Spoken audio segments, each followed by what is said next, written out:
চাওয়ার কাছে তফাৎ আছে। ভগবান বলছেন আমার কাছে কিছু চাইতে হবে না, আমি তো করুণার সাগর, এমনি দিচ্ছি তোমাকে, তুমি ভালো কর্ম করলে ভালো ফল পাবে। আপনারা দেখছেন জয় গীতা চ্যানেল।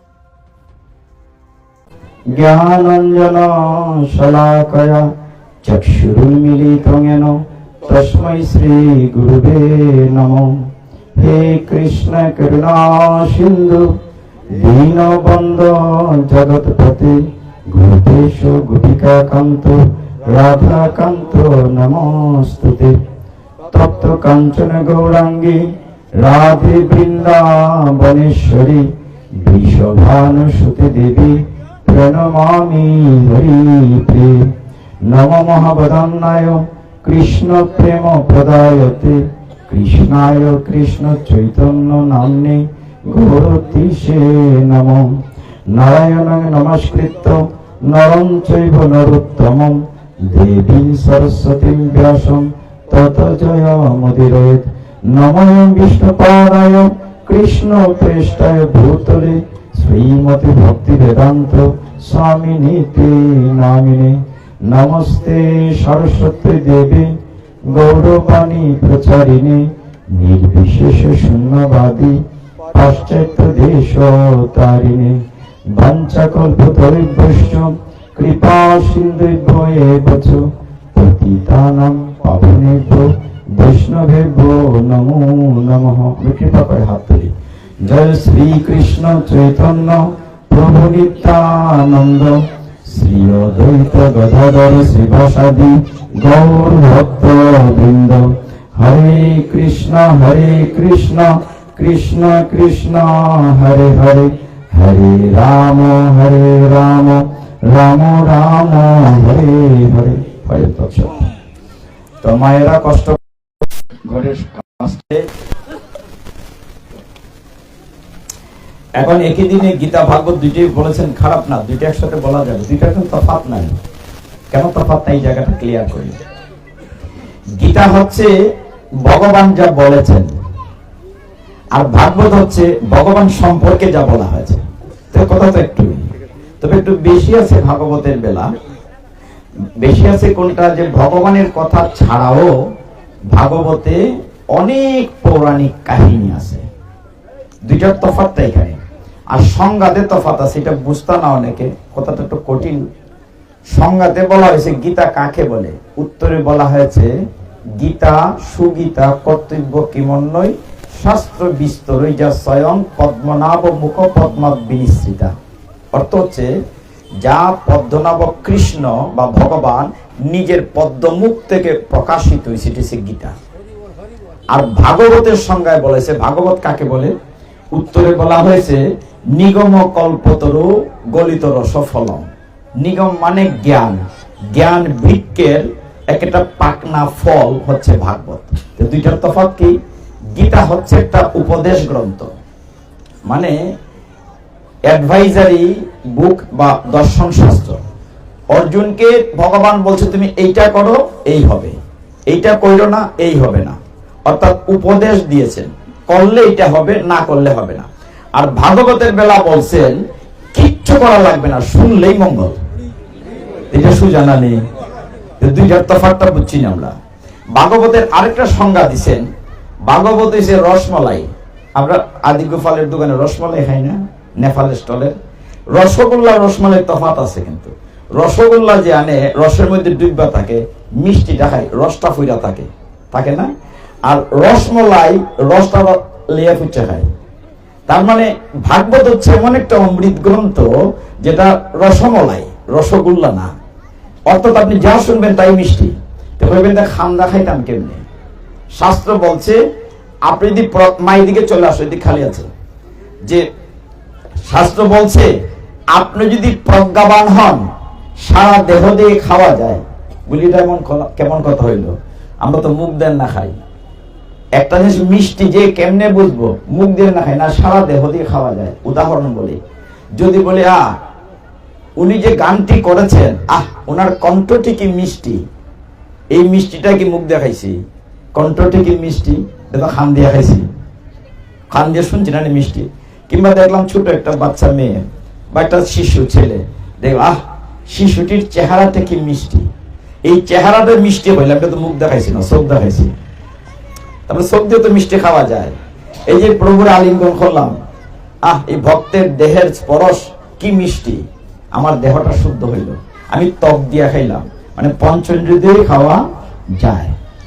যাই হোক, তো মহাপ্রভুর কথা বলে শুরু করি।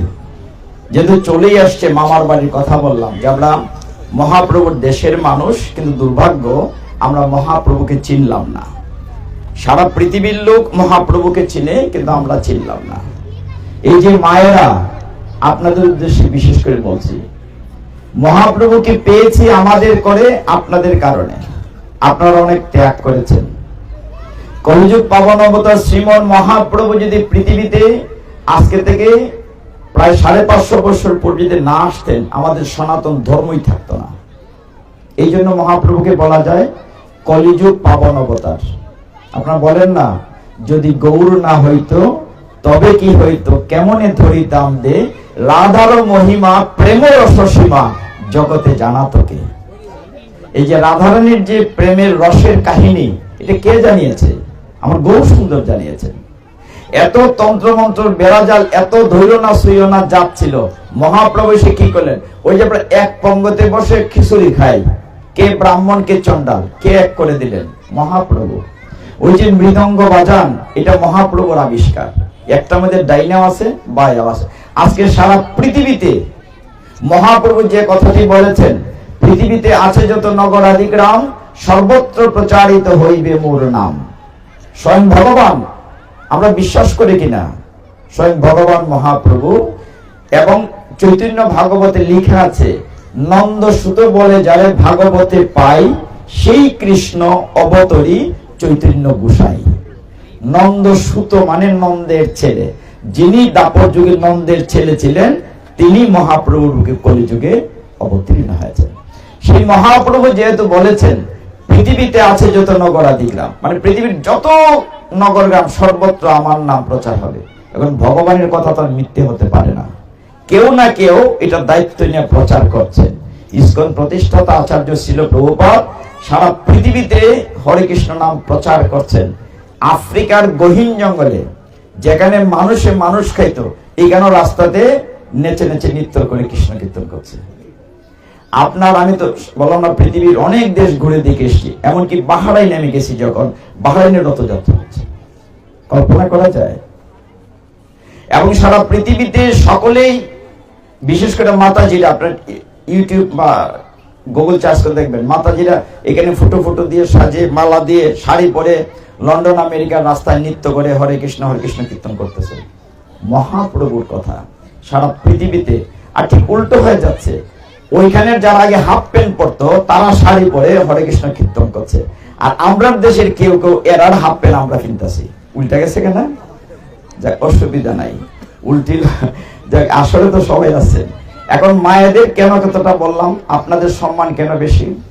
মহাপ্রভুর পরিবার দুইজন ছিলেন। প্রথম বিয়ে করেছিলেন লক্ষ্মীপ্রিয়াকে, জানেন না আপনারা? জানেন তো সবাই।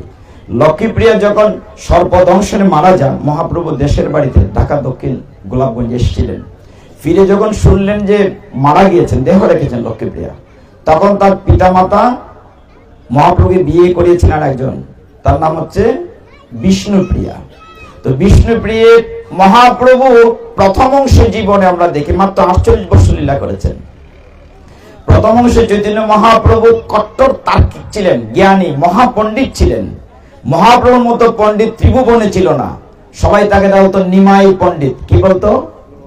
ছোটবেলার নাম ছিল নিমাই, এই যে নাম বলতো নিমাই পণ্ডিত। আমরা 5 মিনিট মহাপ্রভুর কথা বলি, তারপরে ভাগবতে যাব। দেখুন, মহাপ্রভু যখন খুব ছোট্ট, তিনি জন্ম নিয়েছেন ফাগুন পূর্ণিমায়, সকলে জানে 1486 18 ফেব্রুয়ারি। তো তিনি, আমরা যেটাকে গৌর পূর্ণিমা বলি, যখন আবির্ভূত হবেন নবদ্বীপে, তখন সেদিন চন্দ্রগ্রহণ ছিল। পূর্ণিমা বড় একটা চাঁদ, চন্দ্রগ্রহণ আমরা কলিযুগে পাপে ঢেকে গেছে। কিন্তু স্বয়ং নদিয়ার চাঁদ যখন পৃথিবীতে আবির্ভূত হলেন, মহাপ্রভু যখন আবির্ভূত হলেন, সারাদিন চন্দ্রগ্রহণের পর আমরা কি করি মা? ঘরের বাসনকুসল দিয়ে স্নান করতে যাই, করি না? স্নান টান করি। এখন গ্রহণ লেগেছে, সকলেই গ্রহণান্তে গঙ্গাতে স্নান করতে গিয়েছেন। আর যেই স্নান করে সকলেই বলেছেন হরি বল হরি বল হরি বল, ঠিক তখন আমার গৌর সুন্দর পৃথিবীতে আবির্ভূত হয়েছে। তার মানে কি? তিনি হরিবল প্রচার করার জন্য পৃথিবীতে আবির্ভূত হয়েছে। ছোট্ট একটি ঘটনা বলি। ছোট্ট নিমাই দেখতে পেয়ে কাঁচা সোনা, গৌরাঙ্গ মহাপ্রভুর প্রণাম মন্ত্রে কথাটা বলা আছে। তো তিনি একদম কাঁচা সোনার মতো গায়ের রং, গৌর সুন্দর। এখন কারো বাড়িতে বাচ্চা হইলে মায়েরা দেখতে যান না, অমুকের একটা বাচ্চা হয়েছে দিকেই। এখন কয়েকজন মাতাজি গিয়েছেন নিমাইকে দেখতে। দেখতে গেছেন, দেখতে মাতাজি দেখেই নিমাই ওয়া ওয়া ওয়া কান্না করতেছে, মানে জুড়ে জুড়ে কান্না করতেছে। তখন কান্না বন্ধ করার জন্য আপনারা কি বলেন? বলেন যে তোকে নাড়ু দেব, খই দেব, কান্না করিস না। অর্থাৎ তাকে খুশি করার জন্য যা যা দরকার, কিন্তু কান্না আর থামে না। কত কিছু করলেন, কান্না থামে না। হঠাৎ এক মাতাজি বললেন হরিবল হরিবল, কান্না বন্ধ হয়ে গেছে। আরে হরিবল করলে কান্না বন্ধ হয়ে, কোন ধরনের ছেলে? তারা যখন মাতাজিরা ঘর থেকে বেরোলেন চলে যাবেন, আবার কান্না শুরু করছে। তখন এক মাতাজি বললেন বাবা রে, তুই তো আমরা যাইতে দিতে না, আমরা নাম করাইবে তুই, বুঝে লাইছি। এই যে হরিবল ছোটবেলা থেকে মহাপ্রভু করাইলেন। একদিন ঘরের ভিতরে হাঁটতেছেন, সচিমা শুনলেন নুপুরের আওয়াজ, মাটির ঘর, নুপুরের আওয়াজ। তার বাবা নীলাম্বর চক্রবর্তী। নীলাম্বর চক্রবর্তী কিন্তু আমাদের বাহুবলের লোক। তিনি গণক ছিলেন, মানে জ্যোতির্বিদ, মানুষ হাত গনতেন, মানুষের কুষ্টি জালতি লিখতেন। তিনি নিমাইয়ের জালতি কি বলে কুষ্টি লিখে যখন বলেন যে সে দুনিয়ার ভার বহন করবে, পৃথিবীর ভার বহন করবে, তাইলে তার নাম রাখলেন বিশ্বম্বর। মহাপ্রভুর ছোটবেলার নাম হচ্ছে বিশ্বম্বর, আর মহাপ্রভুর বড় ভাইয়ের নাম হচ্ছে বিশ্বরূপ। পরবর্তীতে তিনি শঙ্করানন নামে সন্ন্যাস হয়েছিলেন। যাই হোক, বিশ্বম্বর নাম রাখলেন। আর নিম গাছের নিচে জন্মেছিল, তার নাম নিমাই রাখলেন। আগে অনেক সন্তান মারা গিয়েছে, তো মায়ের যাতে বাচ্চা না মারা যায়, এই কারণে অনেক সময় কি করে যে নাম রাখে তিতা যাতে না নেই, এইভাবে নিমাই রাখা হয়েছিল। তো একদিন সকালবেলা হাঁটতেছেন, সচিমা শুনলেন নুপুরের আওয়াজ, ঝুনঝুন ঝুনঝুন করছে। আর দেখলেন অনেক লোক তার বাচ্চাকে দেখতে আসছে। সচিমা দেখলেন তাদেরকে চিনেন না। যেমন এখানে যারা আছে সুবিদপুরের প্রায় সবাই আমরা চিনি না, এই ইউনিট দেখি, কিন্তু এমন কিছু লোক আসে দেখতেছেন, চিনেন না। তো সচিমা তার বাবাকে জিজ্ঞাসা করলেন, নীলাম্বর চক্রবর্তীকে, যে বাবা ওরা কারা? আমরা তো চিনি না, আমার ছেলেকে দেখতে আসে, আর ঘরের মধ্যে নিমাই হাঁটলেই নুপুরের আওয়াজ হয়। তখন তিনি বললেন, মাগো তুমি তো জানো না তোমার ছেলেটিকে, ত্রিভুবনের মালিক অনাদির আদি গোবিন্দ তোমার গর্ভে এসেছে, এবং নিমাইকে দেখার জন্য বিভিন্ন গ্রহ থেকে, স্বর্গ থেকে দেবতারা বিভিন্ন মানুষের রূপ দেখে তোমার বাচ্চাকে দেখতে আসে, ভগবানকে দর্শন করে। তুমি তো চিনো না। আর ওই যে নুপুরের আওয়াজ বললে স্বয়ং কানাই তো ঠিকই দেখা গেল, মাটির মধ্যে, মাটির লেপ, ভগবানের চরণের নিচে কিন্তু চিহ্ন আছে, আছেন না? ধ্বজ, মৎস্য, বিভিন্ন চিহ্ন আছে। ছত্র মানে ছাতা, দেখেন মাটির মধ্যে এরকম চিহ্ন পড়ে আছে। তো এইভাবে যখন বড় হলেন নিমাই, 48 বৎসর লীলা করেছেন। এর মধ্যে সবচেয়ে অদ্ভুত যে ব্যাপারটি সেটা বলে আমি ভাগবতে যাব না। নিমাই বা চৈতন্য চরিতামৃতের কথা বললে সারা রাত চলে যাবে, আমরা একটু জায়গায় টাচ করি। তিনি যখন তার পিতৃবিয়োগ হলো, পিতা যখন দেহ রাখলেন, তখন তিনি গয়াতে গেলেন। তার আগ পর্যন্ত মহাপ্রভু তার্কিক ব্রাহ্মণ ছিলেন, অর্থাৎ তিনি কঠোর পন্থা করতেন, কাউকে দেখলেই তর্ক করতেন, শাস্ত্রীয় তর্ক, তর্ক বলতে কুতর্ক না, শাস্ত্রীয় ব্যাখ্যা তর্ক করতেন।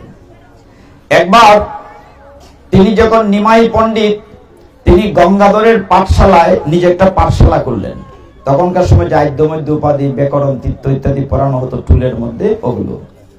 তো গঙ্গাদাসের পাঠশালায় তিনি নিজে ভর্তি হলেন, পরে তিনি একটা টুল খুললেন। তখন তরুণ, বেশি বয়স না, কিন্তু এই আজানুলম্বিত আঁটু পর্যন্ত তার হাত, বিশাল দেহ মহাপ্রভু। তখন পৃথিবীর মধ্যে শ্রেষ্ঠ পণ্ডিত ছিল কেশব কাশ্মীরি, নাম শুনেছেন আপনারা? কেশব কাশ্মীরি। সে বিভিন্ন দেশে দেশে যাইতো, আর ওই দেশের যিনি পণ্ডিত তাকে তর্কযুদ্ধে হারাইয়া সার্টিফিকেট নিত, লিখে দাও আমার চেয়ে বড় কেউ নাই। অর্থাৎ দিগ্বিজয় করে যখন পণ্ডিত নবদ্বীপে আসলেন, তখন আসার পরে ঘোষণা হলো যে তোমাদের এলাকায় কে সবচেয়ে বড় পণ্ডিত, তার সাথে আমার তর্ক হবে, যুদ্ধ, তর্কযুদ্ধ। তখন ওই এলাকায় নবদ্বীপে যারা পণ্ডিত ছিলেন, যারা মহাপ্রভুকে সহ্য করতে পারতেন না, অনেক নৈনায়িক, অনেক স্মার্তরা ছিলেন। তারা বলেন একটা সুযোগ যায়, অনেকে আত্মীয় বাড়িতে চলে গেছে, কি জানি হাইরা যাইব, ডরাই গেছে গিয়া। কেউ কইছে আমার পেট খারাপ, আমি পারতাম না তর্ক যাইতাম। কত একটা কাজ করো, আমাদের এলাকাতে একটা ছেলে আছে, তার নাম নিমাই, তার সাথে তুমি তর্ক করো। আর ওদের ইচ্ছা হলো যদি নিমাই হাইরা যায় তা আমরা জিততে গেলাম, এর লেগে ফারি না আমরা কিছু করতাম। আর এ যদি জিতে তখন তো আমরা জিতেই লোকের মধ্যে দেখো অত বড় পণ্ডিত আমরা ফোলার সাথেই পারছে না। তার প্ল্যান করলো, নিমাই কই আছে খুঁজা দেখো, এরকম জ্যোৎস্না রাত্র, চাঁদনি রাত্র, নিমাই দেখা গেল তার বন্ধুদেরকে নিয়ে গঙ্গা তীরে বসে খেলা করতেছে, আড্ডা দিতেছে, গল্প, তার ছাত্র আছে। ওইখানে কেশব কাশ্মীরি গেলেন, নামটা শুনে রাখেন, ত্রিভুবনের মধ্যে দিগ্বিজয় পণ্ডিত বলা হতো। তো কেশব কাশ্মীরি গিয়ে বলে নিমাইকে, নিমাই কিন্তু খেলা করছে, বন্ধুর সাথে গল্প করছে। তার একটা দেখেছে নিমাই তোমাকে নাকি সবাই বলে পণ্ডিত, তুমি জানো আমি কত বড় পণ্ডিত, মানে অহংকার। ভগবান কিন্তু অহংকারীকে পছন্দ করেন না, এই জন্য ভগবানটার নামই হচ্ছে দর্পহারী মধুসূদন। তো কি হলো কথাটি, যে তুমি আমার সাথে তর্ক করবে। তো নিমাই তো খেলা করতেছে, বলে ঠিক আছে, আমি জানো কত বড় পণ্ডিত, আমার জিহ্বাতে সরস্বতী বসা, আমি যা বলি অনর্গল কবিতা রচনা করতে পারি, বলো কি নিয়ে কবিতা রচনা করবো। তো সামনে তো গঙ্গা, নিমাই বলেন ঠিক আছে তুমি গঙ্গা নিয়ে একটা কবিতা রচনা করো।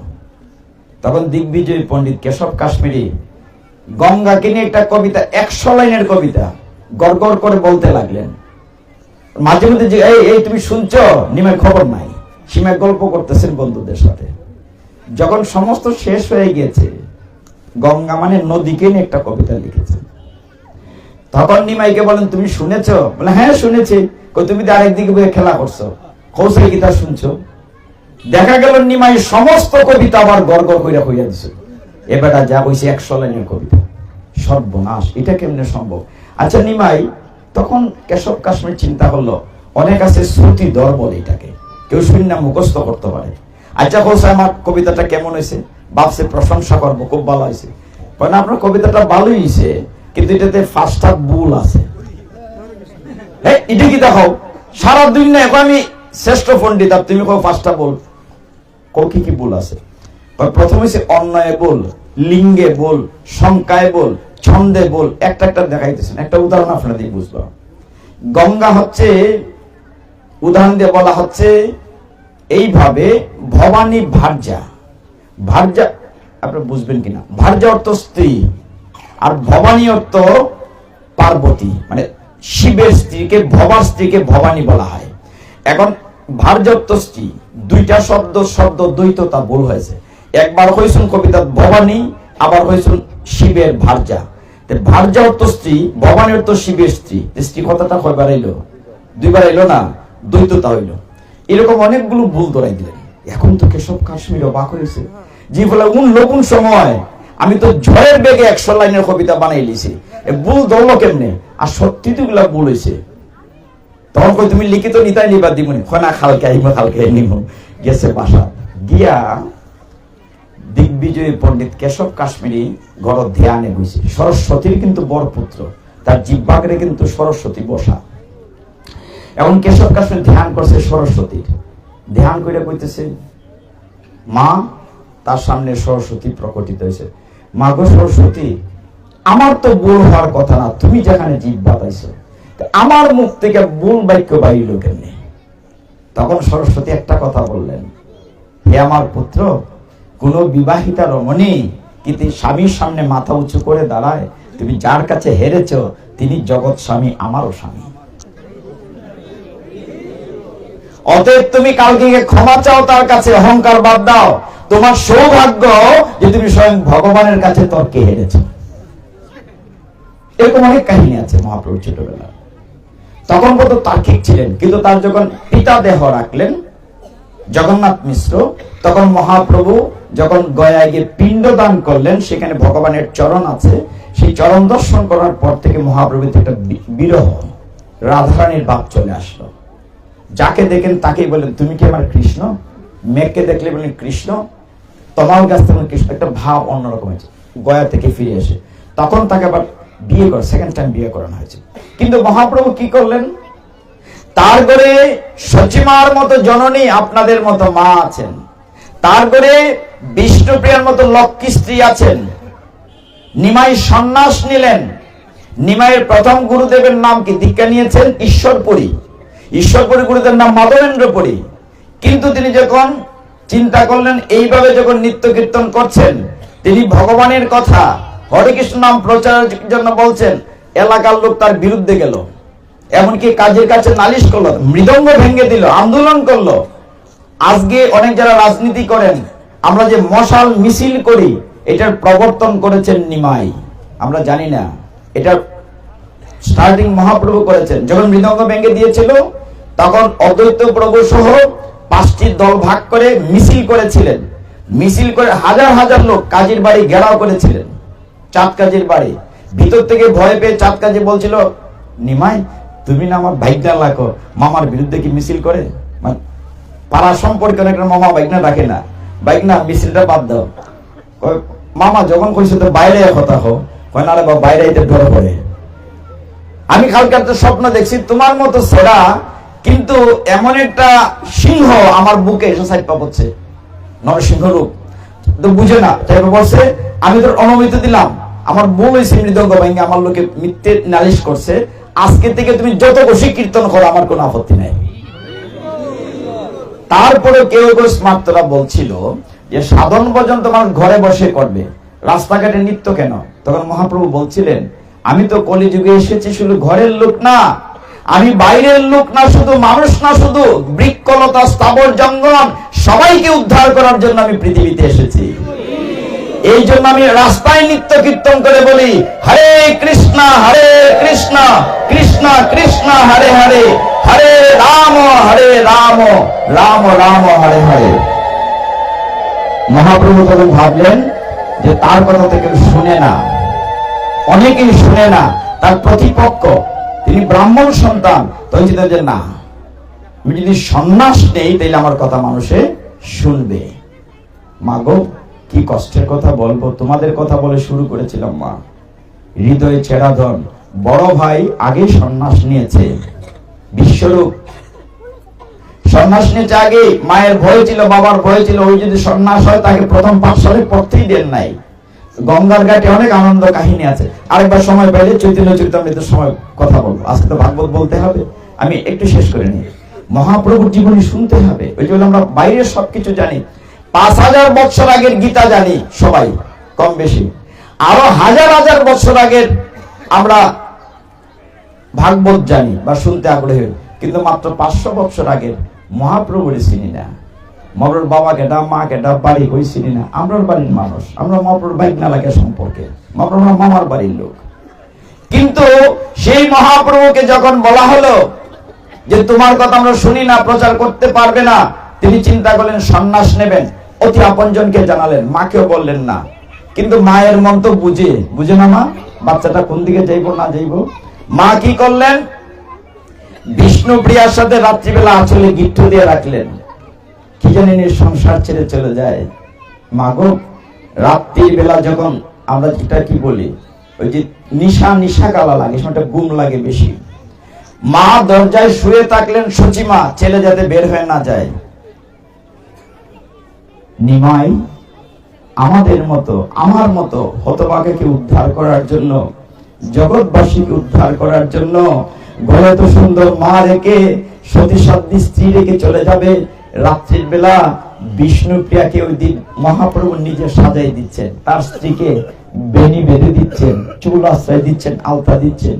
বিষ্ণু বলছে, ওগো স্বামী, তুমি আজকে আমাকে উল্টো আদর করছো কেন?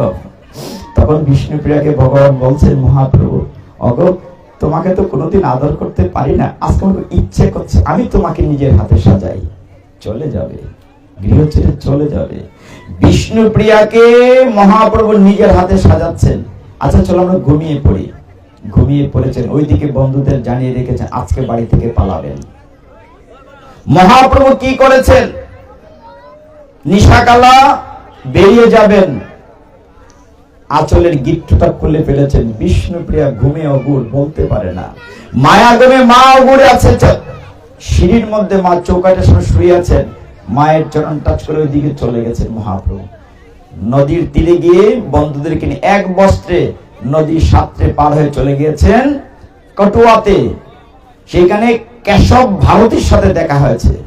কেশব ভারতীর কাছ থেকে তিনি সন্ন্যাস দীক্ষা নিয়েছেন। হায়রে কষ্টের কথা মা, যখন নিমাই নদী পার হয়ে ওই পারে মার ঘুম ভাঙছে। অব বিষ্ণুপ্রিয়া, তোমার সব শেষ, তুমি দেখো কোথায়। দেখে ঘরে নিমাই নাই।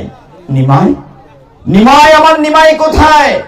বিষ্ণুপ্রিয়াকে ডাকলেন মা, একটি ল্যাম্প কুপি, তখন তো কেরাসিনের বাতি, তেলের বাতি, কুপি নিয়ে বেরোলেন গ্রামবাসী, তখনও ফর্সা হয় নাই।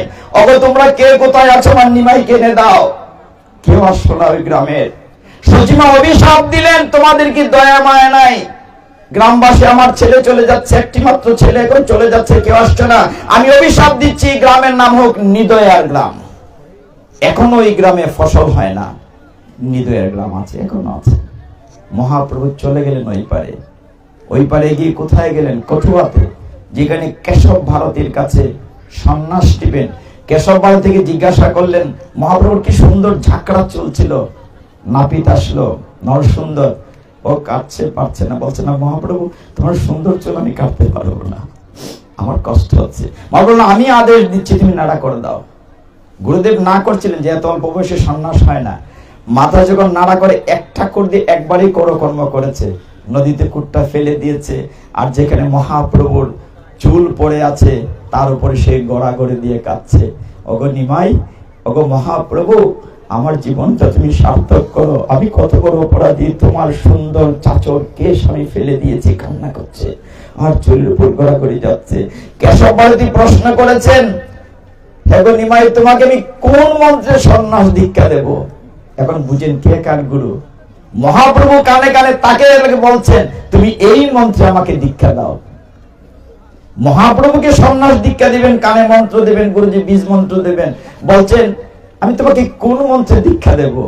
মহাপ্রভু কেশব ভারতীকে বলছেন, হে গুরুজি এই মন্ত্রে আমাকে দীক্ষা দিন।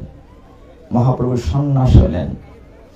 কত কষ্ট করেছেন মা আমাদের জন্য, এই এই এই কলির জীবকে উদ্ধার করার জন্য। মহাপ্রভু ছিল ঘরে আরামে থাকতে পারতেন, তিনি পুরীতে চলে গেলেন। অনেক দূরে যেতে চেয়েছিলেন, কিন্তু মার অনুরোধে পুরীতে থাকলেন, অদ্বৈত প্রভু থাকলেন, অনেক অনেক কাহিনী।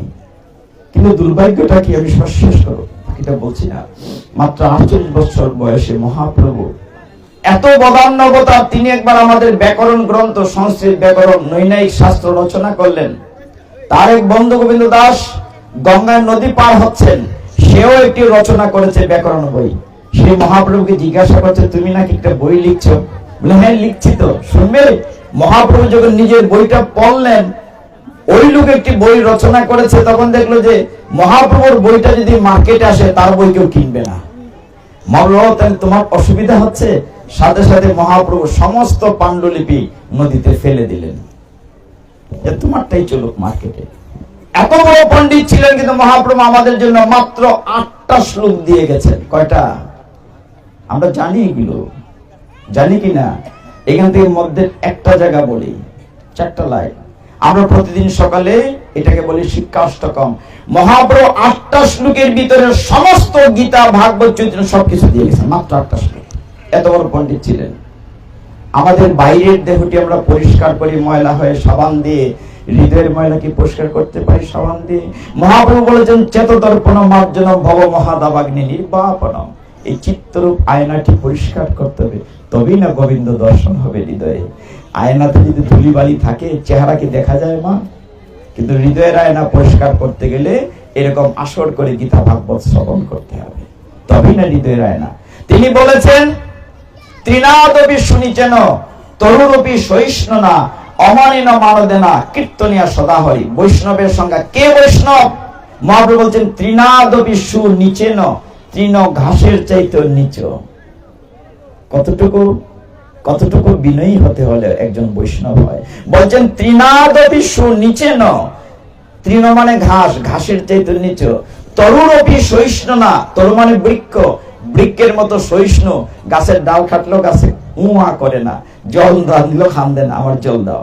তৃণাদপি সুনিচে ন তরুরূপ সহিষ্ণু না, অমানিন মানদে না, যাকে কেউ মান দেয় না মহাপ্রভু তাকে আমি মান দেব। জগাই মাদেরকে উদ্ধার করেছেন মহাপ্রভু নিত্যানন্দ প্রভুকে নিয়ে, সকলেই জানেন কাহিনী। আলিঙ্গন করেছেন অপবিত্রকে, তিনি পবিত্র করে দিয়েছেন। তৃণাদপি শুনিছেন তরুণপি সহিষ্ণু না, অমানিন মানদে না, আর কীর্তনিয়া সদা হরি, যার মুখে সব সময় হরি কীর্তন হয়, সেই হচ্ছে বৈষ্ণব। মহাপ্রভু 8টা শ্লোক দিয়েছেন। আচ্ছা মহাপ্রভুর কথা রেখে দেই, মহাপ্রভুর কথা বলে সারা রাত শেষ করা যাবে না, আরেকদিন চৈতন্য চরিত্রের কথা বলবো। অনেক সুন্দর সুন্দর কাহিনী আছে মহাপ্রভুর জীবনে। কথাগুলো চলে আসছে এই কারণে যে আমরা নবদ্বীপ বৃন্দাবন যাই হাজার হাজার টাকা খরচ করে, কিন্তু আমাদের মামার বাড়ি, মহাপ্রভুর মামার বাড়ি বাহুবল, মিরপুর, সচিঅঙ্গন আমরা এখানে দেখতে যাই না। ওই কথাটা থেকে কথাটা এসছে। আজকে সারা পৃথিবীতে মহাপ্রভুর নাম গুণ গাইছে সারা পৃথিবীর লোক, সাদা চামড়ার লোক, কালো চামড়ার লোক, কিন্তু আমরা গাই না। আমরা মহাপ্রভুরে বিদেশিরা কিনা ব্যস্ত আছে, আমরা চিনি না। কাজে মহাপ্রভু কলিযুগ পাবন অবতার। দেখুন আমাদের এই কথাগুলো কোথায় আছে? শ্রী শ্রী চৈতন্য চরিতামৃত গ্রন্থ, যেটি লিখেছেন শ্রীল কৃষ্ণদাস কবিরাজ গোস্বামী মহাপ্রভুর জীবনে নিয়ে। এটা আপনারা অনেকেই পঞ্চতত্ত্ব, ওই যে উৎসবে তো বসাইছেন না, পঞ্চতত্ত্ব জয় শ্রীকৃষ্ণ চৈতন্য বলেন না, পঞ্চতত্ত্ব থেকে বসাইছে মহাপ্রভুর পার্শ্বদ। এবং মহাপ্রভুর 5 জনের মধ্যে অধিকাংশ পার্শ্বদ আমাদের বৃহত্তর সিলেটের। অদ্বৈত প্রভু যিনি গৌরকে এনেছেন, গৌরানা ঠাকুর পন্তীর্থ সুনামগঞ্জ, অদ্বৈত প্রভুর বাড়ি।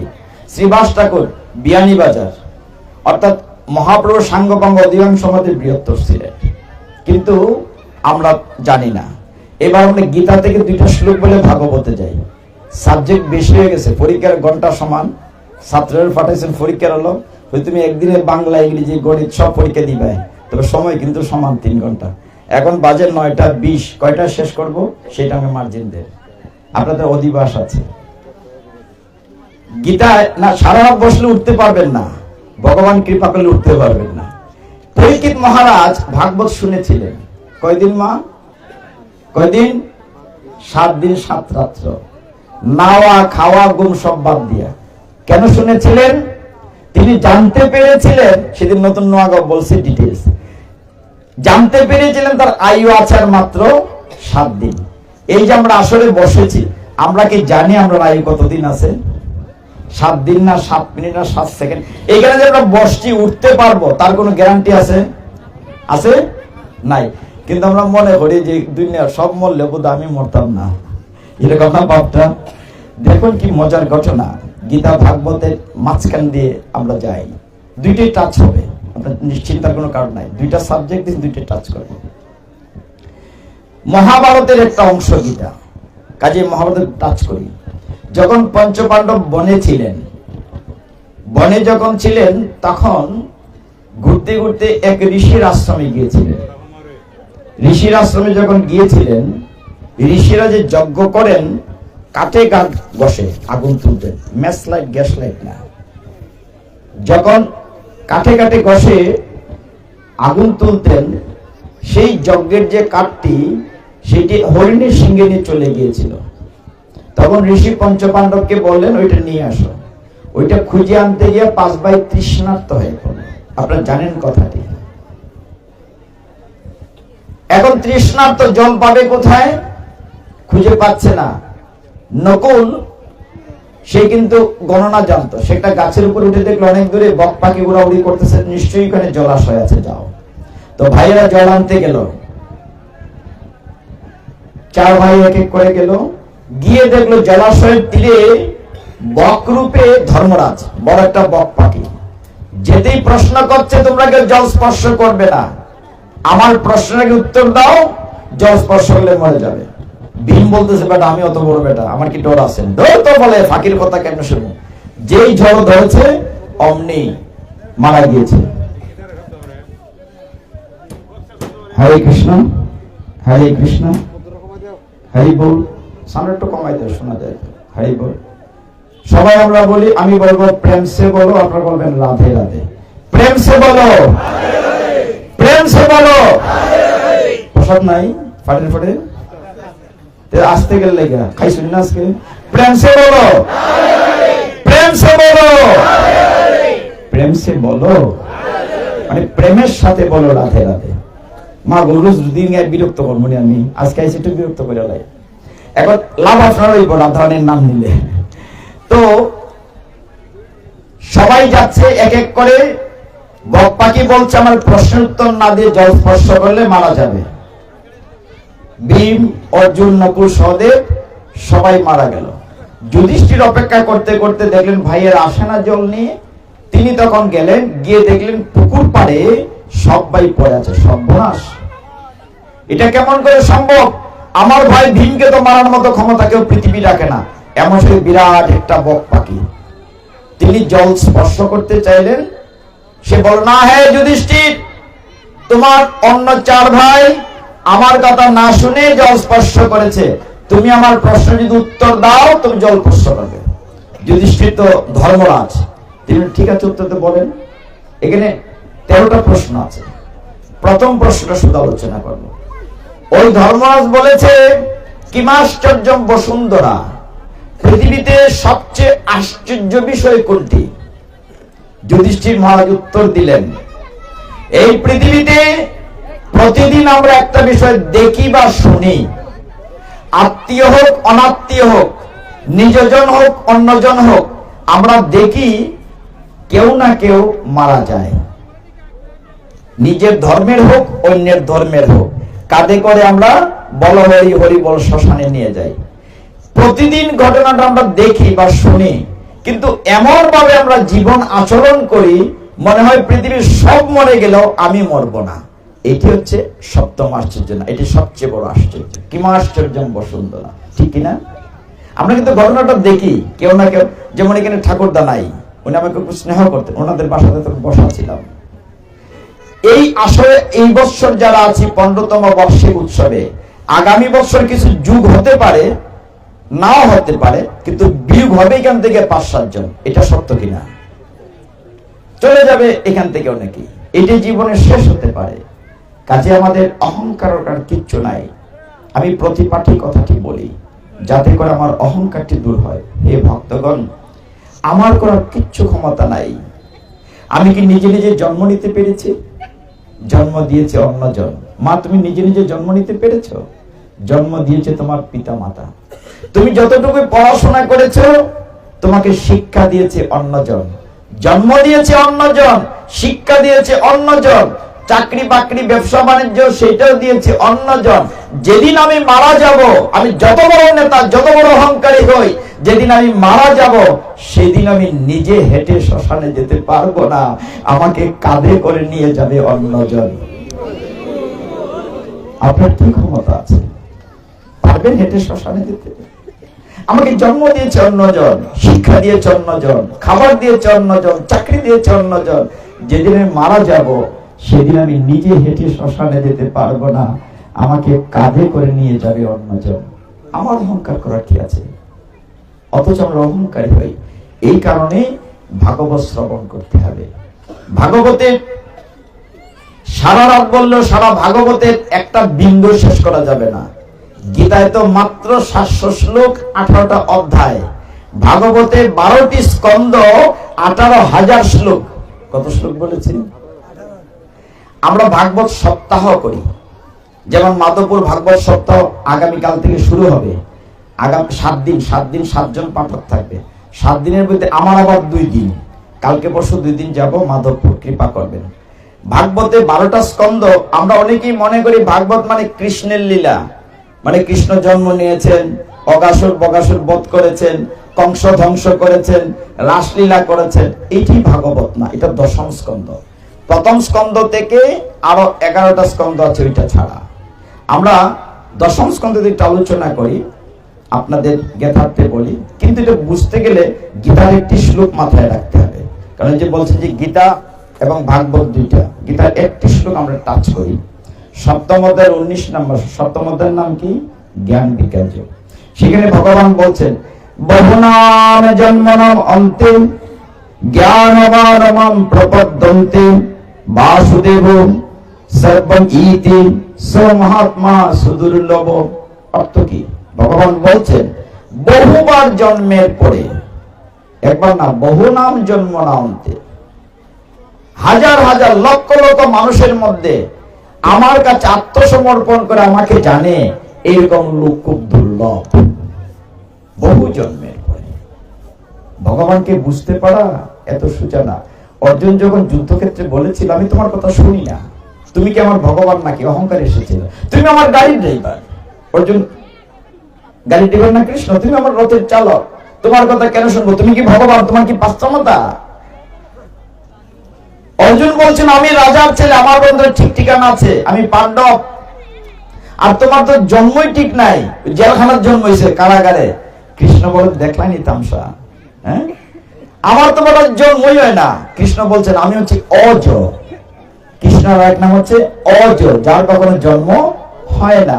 আমার তো জন্মই হয় না, আমার তো আবির্ভাব হয়। অর্জুন তুমি ভুলে গিয়েছো, ভাদ্র মাসের কৃষ্ণ পক্ষের অষ্টমী তিথি রোহিণী নক্ষত্রে ঝড়ঝঞ্ঝা রাত্রিতে আমি যখন কংসের কারাগারে দেবকী বসুদেবের সন্তান রূপে আবির্ভূত হয়েছিলাম, তখন আমার 4 হাত ছিল, শঙ্খ চক্র গদা পদ্ম ধরে আবির্ভূত হয়েছিলাম, তোমার মনেই নাই। তখন তিনি একটা শ্লোক বলেছিলেন, 4th অধ্যায় 9 নম্বর শ্লোক, একটা শ্লোক বলে ভাগবতে যায়। ভগবান কি বলছিলেন? জন্ম কর্ম চমে দিব্যম এবমিউ ব্যক্তি তত্ত্বতঃ ত্যক্তা দেহম পুনর্জন্ম ন ইতি মামেতি সু অর্জুন। ভগবান বলছেন জন্ম কর্ম চমে দিব্যম, মানে আমার জন্মকর্ম দিব্য অলৌকিক, এবং যে শুধু এই কথাটা বুঝে, এবং ইউ ব্যক্তি তত্ত্বতঃ ত্যক্তা দেহম, দেহ ত্যাগ করার পরে আর এই জ্বালাময় জগতে আসতে হয় না, সে আমার ভগবত ধামে চলে আসে। শুধু একটা কথা যদি বুঝতে পারে। দেখেন পিতাজিরা কতটা মনোযোগী, তারা কিন্তু কথার যখন প্রয়োজন হরিবল বলছেন, কিন্তু মাতাজের সময় উলুধ্বনি দেওয়ার কথা, কিন্তু মাতাজের উলুধ্বনি দেন না। দেন না কেন? একটা উত্তর বলি। বুল্লা ছিলেন সিংহগ্রাম লাখাই, বুল্লাগার ফাটক এসে পড়ে পিতাজিরা হরিবল বলতেছেন, মাতাজিরা বলেন নীরব, খালি উনুন মঙ্গল ধ্বনিটা করতে আলস্য করে। আমি বললাম অসুবিধা নেই, শাস্ত্রে লেখা আছে যখন প্রয়োজন যদি উলুধ্বনি না দেন পরের জন্মে ব্যাং হইয়া জন্মাইবা, আমার কোনো আপত্তি নাই। এরপরে দেখা গেল পরেরটা হয়ে মিলে পড়ে। তো ভগবান কি বললেন? ভগবান বললেন আমার জন্মকর্ম অলৌকিক দিব্য, এবং যে শুধু এই তত্ত্বটা জানে, তার এই দেহ ত্যাগ করার পরে আর এই জ্বালাময় জগতে আসতে হয় না, সে আমার ভগবত ধামে চলে আসে। হরি বল।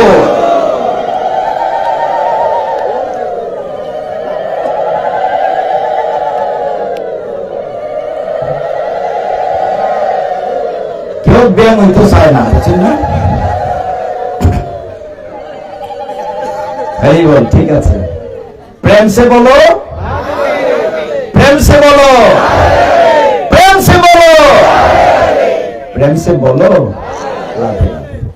এই যে দেখেন, আমি তো আপনাদের সন্তান, আমার আত্মীয় স্বজন সবাই। আমি মনে করি আমি একা কেন ভগবত ধামের দিকে যাব, সবাইকে নিয়ে যাব। এই জন্য চাই সবাই যুক্ত থাকুক। আমি খালি একলা বক বক করলাম, আপনারা যুক্ত থাকলাম, তাহলে তৈল না। আর মাঝে মধ্যে কেন কথা বলতে হয়? ফাটের আসরে খলির 2টা ফুরি ঢুকে, 2টা মেয়ে, একটা জিনানি একটা গুমানি, 2টা লাগবে। কিন্তু দেখবেন একটা টুকুর মাইরা কইছে, এখন সাবধান কইলেই মামা কথাটা। যেখানে গেছিলাম সাতল পাড়ি, দিন কইছিলাম নতুন নোয়াগাঁও, মনে আছে? নতুন নোয়াগাঁও যারা গেছিলেন না, একবার সাতল পাড় গেছি মেঘনা নদীর তীরে। আসর এত বড় না, এর 10 গুণ হবে, হাজার হাজার মানুষ থাকে।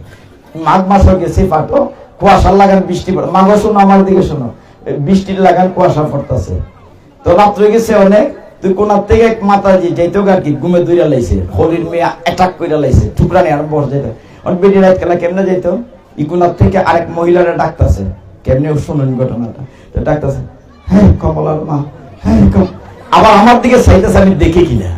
কইতেছে হ্যাঁ নিজে যাইবো আরেক বেটি নিয়ে যাইবো, ঘুমে ধরে নিছে, হ্যাঁ কমলার মা। আমি দেখে ও মাতাজি তুমি যা আপত্তি নাই, কমলার মারা তুলে যাইও। ফাঁক শেষ করার লাগবো না, যদি ক্ষমতানোর বইয়ে জায়গা ফাঁক খালি উনাইতাম। তো আপনার যাই না, আমার আপত্তি নাই, ঘুমে ধরলে ক্ষমা মারে তুই আছে। তো দেখেন ভগবান কতটা কৃপালু। কৃপালু মানে কি, ভগবানকে আমরা বলি করুণার সিন্ধু, করুণার সাগর। সিন্ধু মানে মহাসাগর। ভগবান দুই হাতে দিচ্ছেন, আমরা নিয়ে শেষ করতে পারি না, এতটাই কৃপালু। আবার হয় না ভগবান দিয়ে দেয় না, অমুকের বাড়ি দিয়ে ফাস্তা হয়েছে আমার দিয়ে দেয় না। আমি কর্ম করতাম না বালা, আর কর্মকালে আমার দেয় না, হই না? বালা হইলে কয় খামটা আমি করছি, দেখছো কি সুন্দর করে প্যান্ডেলটা বানাইছি, ডিজাইনটা গীতা করছি। আর খারাপ হইলে কয় দেখছো নি ভগবানের ফারেনি এটা করতো, মানে দুষ হইলে বেটার আর বালা হইলে আমার। আমরা এমন স্বার্থপর মা। কিন্তু গীতা এবং ভাগবতে কর্মফলকে খুব গুরুত্ব দেওয়া হয়েছে।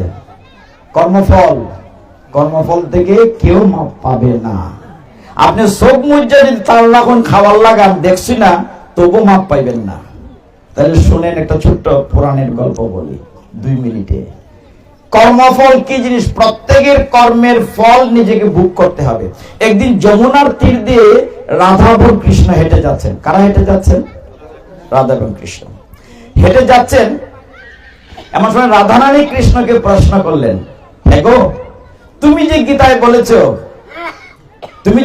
বলেছো একটি কথা আছে চমৎকার, সেটি হচ্ছে কর্মণায় অধিকারস্তে মা ফলে সুখত আছে না, যে কর্মে তোমার অধিকার আছে, ফলে তোমার কোনো অধিকার নাই। আচ্ছা, কর্মফল জিনিসটা কিতা? মা তোমরা জানো নি কর্মফল কিতা? শুনো রাধারানীকে কৃষ্ণ কি বলেছেন। কৃষ্ণ বলে, রাধারানী শুনো, জগৎবাসী তো খালি কঠিন কঠিন কথা কইলে বুঝে না, সুজা হইরা হই।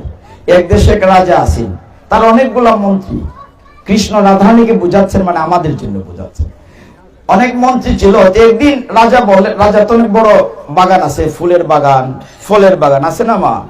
তো রাধারানী কি কৃষ্ণ বুঝাচ্ছেন। ওই রাজা একদিন কি করলেন, মন্ত্রীদেরকে বললেন, 3 জন মন্ত্রীকে পাঠালেন, যাও তোমরা 3টা বস্তা দিলেন, এক সমান 3টা বস্তা দিয়া বললেন, যাও বাগান থেকে বস্তা বইরে নিয়ে আসো। বাগান থেকে কি বললেন, বাগান থেকে বস্তা বইরে আসো। ফলের বাগানে 3 জন গেছে। প্রথম জন কৃষ্ণ ভক্ত, তিনি দেখে দেখে গাছের মধ্যে ভালো ভালো ফল, একদম পাকনা সুমিষ্ট ভালো জাতের ফল বস্তা বলেন, সময় লাগছে। দ্বিতীয় জন চিন্তা করেন, রাজা কইছে বস্তা বইরে লই যাও, এটা তো বিত্রিকিতা জানতো না, ফসা রসায় যা আছে, খাসা ফুকা খাওয়া যে ধরনের ফল পায় বস্তা বইরা লইছে। আর তৃতীয় জন আরো বেশি ধূর্ত, চালাক বলবো না, ধূর্ত, নট ক্লেভার বাট কানিং। সে কি করছে, ঘাস লতা পাতা বস্তা বইরা লইছে। রাজা এখন দেখবেন এটা বিচ্ছিকিতা আছে, কইছে বস্তা বইরা লই যাও। 3 জন আইছে বস্তা নিয়া। রাজা বলেন, তোমরা কাজ করো, তোমাদের শাস্তি। বলে, রাজা আমরা কষ্ট করলাম, শাস্তি? বলে, শাস্তি না, পুরস্কারও আছে। তোমরা এখন জেলখানায় যাইবে, তোমরা যে ফল আনছো বাগান থেকে, এটা খাইয়া যে যতদিন বাঁচতে পারো তার আমরা পুরস্কার দিব। 1 মাস সময় দিলাম। 3 জনে জেলখানায় গেল। প্রথম জন কি এনেছিল, ভালো ভালো ফল, ঠিক না? ওই কর্ম করেছে ভালো, ওই ফল সে খাচ্ছে, আরামসে কৃষ্ণ নাম নিতেছে, আরামসে আছে। দ্বিতীয় জন কিছু বালা কিছু খারাপ ফুকার জুকান ছিল, তার পেট খারাপ করে খুব কষ্টে কোন রকম শুকাইয়া বাচ্চা হয়েছে। আর তৃতীয় জন কি আনছিল, বস্তাত করে ঘাস লতা পাতা, খাওয়ান যায়নি, পেটের কোথা একটু খাইছে, সে মারা গেছে কিছুদিন পরে। তার মানে কি বুঝাইলেন কৃষ্ণ, তুমি যেরকম কর্মটা করে ফল ঢুকাইছি, ফলটাই তুমি ভোগ করবে, তোমার কর্মের ফল তুমি ভোগ করবে, অন্য না। কাজে আমরা কর্মটা যেন ঠিক মতো করি। ভগবান কৃষ্ণ দেখুন আমাদের শাস্ত্র কি বলে। আমাদের শাস্ত্র বলছে 10ম স্কন্ধটা কৃষ্ণের মঞ্জু হাস্যতাম। ভাগবতে 12টা স্কন্ধ। কয়টা স্কন্ধ? 12টা স্কন্ধ। শাস্ত্র ভগবান নিজে বলছেন যে প্রথম 2টি স্কন্ধ আমার 2টি চরণ, পরের 3য় 4র্থ স্কন্ধ আমার 2 উরু, 5ম 6ষ্ঠ আমার 2টা পাশ, 7ম 8ম 2টি বাহু, 9মটি হচ্ছে বক্ষ, 10মটি বাদ দিয়ে বলছেন একাদশ হচ্ছে কপাল, দ্বাদশ হচ্ছে মস্তক, 10মটা পরে বলেছেন। 10ম স্কন্ধটি হচ্ছে ঠুটের মিষ্টি হাসি। শাস্ত্রে বলছে শব্দটি মঞ্জু হাস্যতাম, মানে ঠুটটা হচ্ছে ভগবানের মঞ্জু হাস্য, এটা হচ্ছে দশম স্কন্ধ। তার মানে একটি মানুষের ছবি যদি কেটে টুকরো করেন, চোখ মুখ দেখে চিনবেন না, কিন্তু ঠোঁটটা যদি দেখেন তাহলে চিনা যাবে লোকটাকে। সমস্ত পরিচয় ভাগবতের দশম স্কন্ধে পাবে। এই জন্য বলা হচ্ছে দশম স্কন্ধটি মঞ্জু হাস্যতাম। দশম স্কন্ধ কিভাবে শুরু হয়েছে? প্রথমে মনে করেন পৃথিবীর প্রার্থনা, দুঃখ চলছে, এটা গাভী রূপে প্রার্থনা করেছে, ভগবান আসুন আসুন পৃথিবীতে। তারপর তো দ্বিতীয় অধ্যায়ে বসুদেবের স্ত্রী, বসুদেবের সাথে বিয়ে হয়েছে। আপনারা জানেন দেবকীকে নিয়ে কংস গিয়েছে, আমি আলোচনা করবো না, সময় লাগবে। দেবকীকে করে নিয়েছেন, এমন সময় দৈববাণী হয়েছে, কংসের পেশাত্ম বোন, খোড়াত্ম ভাই, খোড়াত্ম পেশাত্ম ভাই বোন, যা হোক যে আত্মীয়তাই হোক, ভুল সম্পর্কে, কিন্তু তিনি নিজে তার বোনকে করে নিয়ে যাচ্ছিলেন রথে। এমন সময় দৈববাণী হলো, রে মূর্খ, তুমি যাকে আদর করে নিয়ে যাচ্ছ তার অষ্টম গর্ভের সন্তান তোমাকে মেরে ফেলবে। সাথে সাথে কংস, আমি একটু বলতে চাচ্ছিলাম না, চলে আসছে বলছে, তিনি তলোয়ার উন্মুক্ত করেছেন, প্রিয় বোন দেবকী চুলের মুষ্টি ধরে কেটে ফেলবেন। বসুদেব কি বললেন? স্বামী হিসাবে, নতুন বিয়ে, হাতে মেহেদির দাগ, আবির লেগে আছে, নববিবাহিতা স্বামী হিসাবে তার স্ত্রীকে রক্ষা করা হচ্ছে। হে কংস, তুমি করছোটা কি? উগ্রসেনের সন্তান, তোমার অনেক সুনাম আছে, নারী হত্যা করে তুমি দুর্নাম কেন করবে? না না, ওকে মেরে ফেলবো, দৈববাণী হয়েছে, ওর গর্ভের অষ্টম সন্তান আমাকে মারবে, আমি রাখবো না। বসুদেব বুদ্ধি করলেন, বাঁচাতে হবে। আচ্ছা আচ্ছা, কি দৈববাণী হয়েছে? যে দেবকীর অষ্টম গর্ভম তোমাকে মারবে। দেবকী তো মারবে না, বলে না দেবকী মারবে না। তুমি দেবকী কেন মারছ? তোমার আদরের বোন, তুমি মারছ কেন? যখন এই কথা, তখন নতবু মেরে ফেলবে। তখন বসুদেব সত্যাশ্রয়ী, তিনি কখনো মিথ্যে বলতেন না। তুমি ঠিক আছে, আমি কথা দিচ্ছি, এই তোমার বোনের ঘরে যত সন্তান জন্মিবে, জন্মের পরে আমি তোমার হাতে তুলে দেব। অতএব তুমি বোনকে তুমি মেরো না। মানে যে কোনো ভাবে স্বামীর দায়িত্ব তার স্ত্রীকে রক্ষা করা। আপাতত বাঁচাই, পরেরটা পরে চিন্তা করবো না। বাঁচালেন, গেলেন মথুরাতে। যাওয়ার পরে কংস কি করলো? প্রথম কিন্তু তারা আলাদা বাড়িতে ছিলেন। প্রথম সন্তান জন্মর পরে কিন্তু কংস মারতে চায় নাই, কিন্তু নারদ মুনি সে তাগদা দিয়েছে, এই তুমি কি জানো? না না জানি তো, 8 নম্বর বাচ্চা আমাকে মারবে। বলে তুমি কি 8 নম্বর? দেবতারা কিন্তু চালাক। নারদ মুনি মুড়ি দিলেন, 1 2 3 4 5 6 7 8 এদিক থেকে তৈতে পারে, 1 2 3 4 5 6 উল্টা দিক থেকে তৈতে পারে, অথচ মাইরে ফেলাও। যখন তখন তাদেরকে জেলে নিয়েছিল, বুকে পাথর দিয়েছিল, হাতে শিকল দিয়েছিল। যাই হোক, আমি এটা আবির্ভাব বলছি না। এক এক করে যখন ভগবান কৃষ্ণ আবির্ভূত হলেন ভাদ্র মাসে কৃষ্ণপক্ষের অষ্টমী তিথি রোহিণী নক্ষত্রে, আমরা আলোচনাটা করি জন্মাষ্টমীর দিন। আজকে তো জন্মাষ্টমী না। দৈববাণী হলো, যুগমায়া, কৃষ্ণের সাথে তার এক বোন যুগমায়া নন্দালয় আবির্ভূত হলেন মা যশোদার গর্ভে, একটা কন্যা সন্তান। বলো তাকে বদলাই নিয়ে আসো। বসুদেব বদলাই আনলেন। তখন দৈববাণী হলো, যে আছার মেয়ে কন্যাটিকে মারতে চাইলেন অষ্টম সন্তান ভেবে, তখন আকাশে উড়ে গেল যুগমায়া। উঠে কি বললো? রে মূর্খ, তোমাকে বদিবে যে গোকুলে বাড়িছে সে। মানে তোমাকে, তুমি মনে হচ্ছে আমার মারলো শেষ। না না না না, তোমার যে মারবো অলরেডি গোকুলে আছে, মানে নন্দ মহারাজের বাড়িতে আছে। এরপরে তো তার ভয় শুরু হয়েছে, সর্বনাশ, তাহলে তো মারতে পারি নাই, কৃষ্ণ বেঁচে আছেন। এখন আসেন দশম স্কন্ধের, আমরা এরপরে ধারাবাহিক আছে, গর্ভস্থ প্রার্থনা, তারপরে সন্তান জন্ম হলো, তারপরে পরিবর্তন হলো, তারপরে বিভিন্ন লীলা শুরু হলো।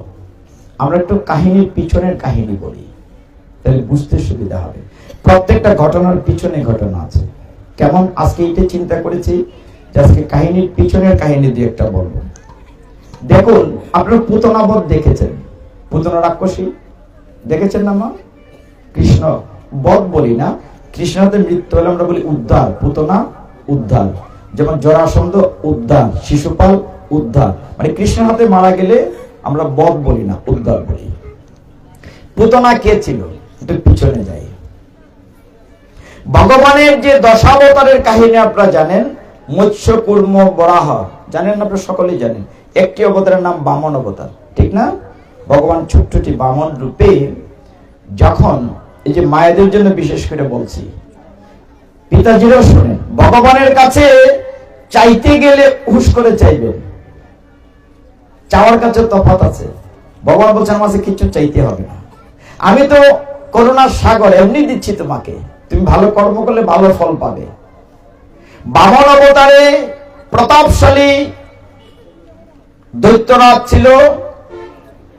কে নাম ছিল বলেন তো? বামন অবতারে বলি মহারাজ। নাম শুনেছেন? নাম শুনেছেন বলি মহারাজ? বলি মহারাজের পরিচয় কি? ভক্তদের মধ্যে শ্রেষ্ঠ ভক্ত প্রহ্লাদ মহারাজ। নাম শুনেছি আমরা। হিরণ্যকশিপু ছেলে প্রহ্লাদ মহারাজ, প্রহ্লাদ মহারাজের ছেলে বিরুচন, আর বিরুচনের ছেলে বলি মহারাজ। তার মানে প্রহ্লাদের নাতি। বলি মহারাজ প্রহ্লাদের নাতি। তো সেই প্রহ্লাদ মহারাজের নাতি বলি মহারাজ প্রচন্ড শক্তিশালী, দেবতাকে তাড়িয়ে দিয়ে সমস্ত স্বর্গরাজ্য দখল করেছে, কোনোভাবে তাকে হারানো যাচ্ছে না। দেবতাদের গুরুদেব বৃহস্পতি আর দৈত্যদের গুরুদেব শুক্রাচার্য। মনে রাখার সুবিধা রাখি, বৃহস্পতিবার আর শুক্রবার। দেবতাদের গুরুদেব বৃহস্পতি আর দৈত্যদের গুরুদেব শুক্রাচার্য। মজার ঘটনা কি জানে? তাদের বাবা কিন্তু এক, দেবতা বলেন অসুর বলেন। বাবা হচ্ছেন কৈশ্যপ মুনি, মা হচ্ছেন দুইজন, দিতি আর অদিতি।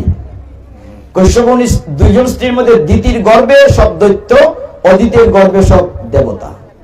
তার মানে ওরা সব ভাই, সারা জীবন মারামারি করে। সেই বলি মহারাজ একবার দান দিচ্ছেন, যজ্ঞ করছেন, যে যা চাই তাই দিচ্ছেন। তো বলি মহারাজ যখন দান দিচ্ছেন, তাকে বধ করার জন্য কেউ পারছে না, তখন ভগবান বলেন আমি বামন অবতারে তাকে ধ্বংস করব। ছোট্ট একটি বালক বেশ নিলেন, নিয়ে কাদের মধ্যে বড় একটি ছাতা হাঁটছেন। মনি ঋষিরাও যাচ্ছেন রাজার বাড়িতে দান নেওয়ার জন্য। তুমি ছোট ছোট পায়ে কতক্ষণে যাবে? কোন আমি যাব। কিন্তু গিয়ে দেখা গেল যজ্ঞস্থলিতে বড় বড় মানুষের চাইতে আগে পৌঁছে গেছেন ভগবান বামন রূপী ছোট্ট বালক।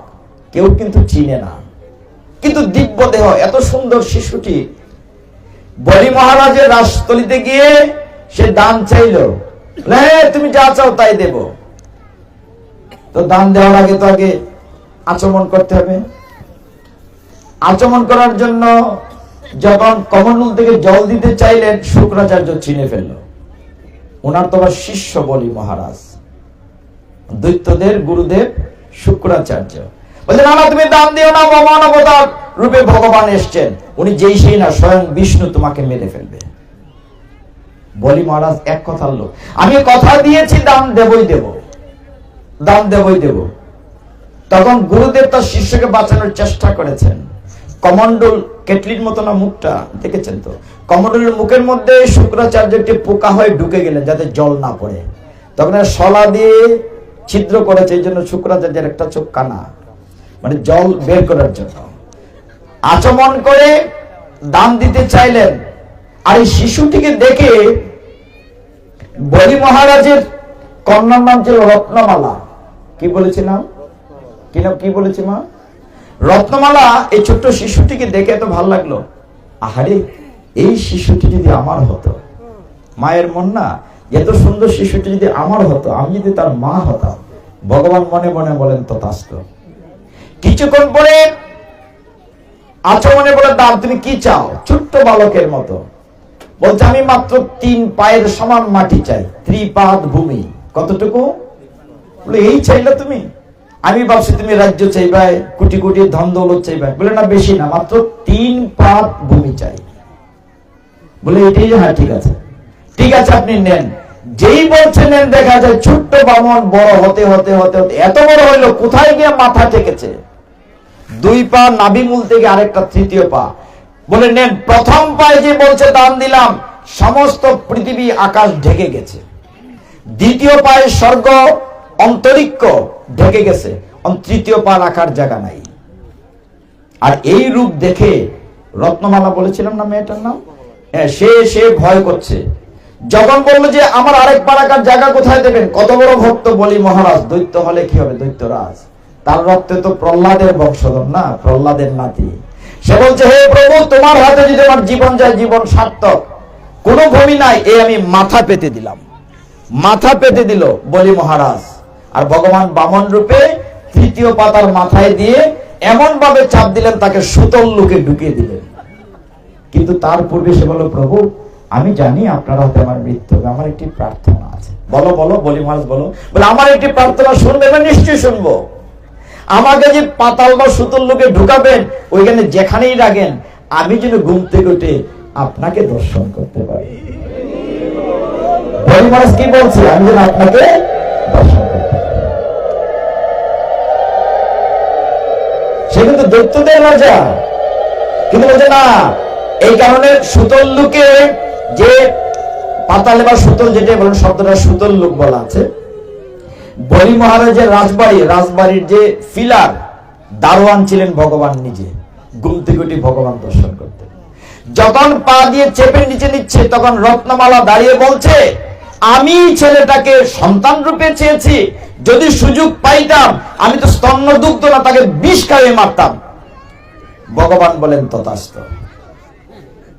ওই রত্নমালায় দাপর যুগে এসে হয়েছে পুতনা। আমি ঘটনার পিছনের ঘটনাটা বললাম, পুতনা হয়েছে। এবার পুতনার কথা যে সংক্ষেপে বলে এরপরেরটাতে যাব, যতটুকু আমার টাইমের ভিতরে কোলায়। তিনি কি করলেন, ভগবান ছোট্ট শিশু নন্দালয়ে আছেন, কংস দেখলো তাকে মারতে পারে নাই, তখন অসুর পাঠাবে। পুতনা বলল, আমি হচ্ছি মায়াবী, আমি শিশুকে মারবো। কিভাবে মারবো, যে আমি চেহারা বদলাতে পারি, এই 2-4 দিন 7 দিনের বয়সে যে বাচ্চা, সবাইকে মেরে ফেলবো।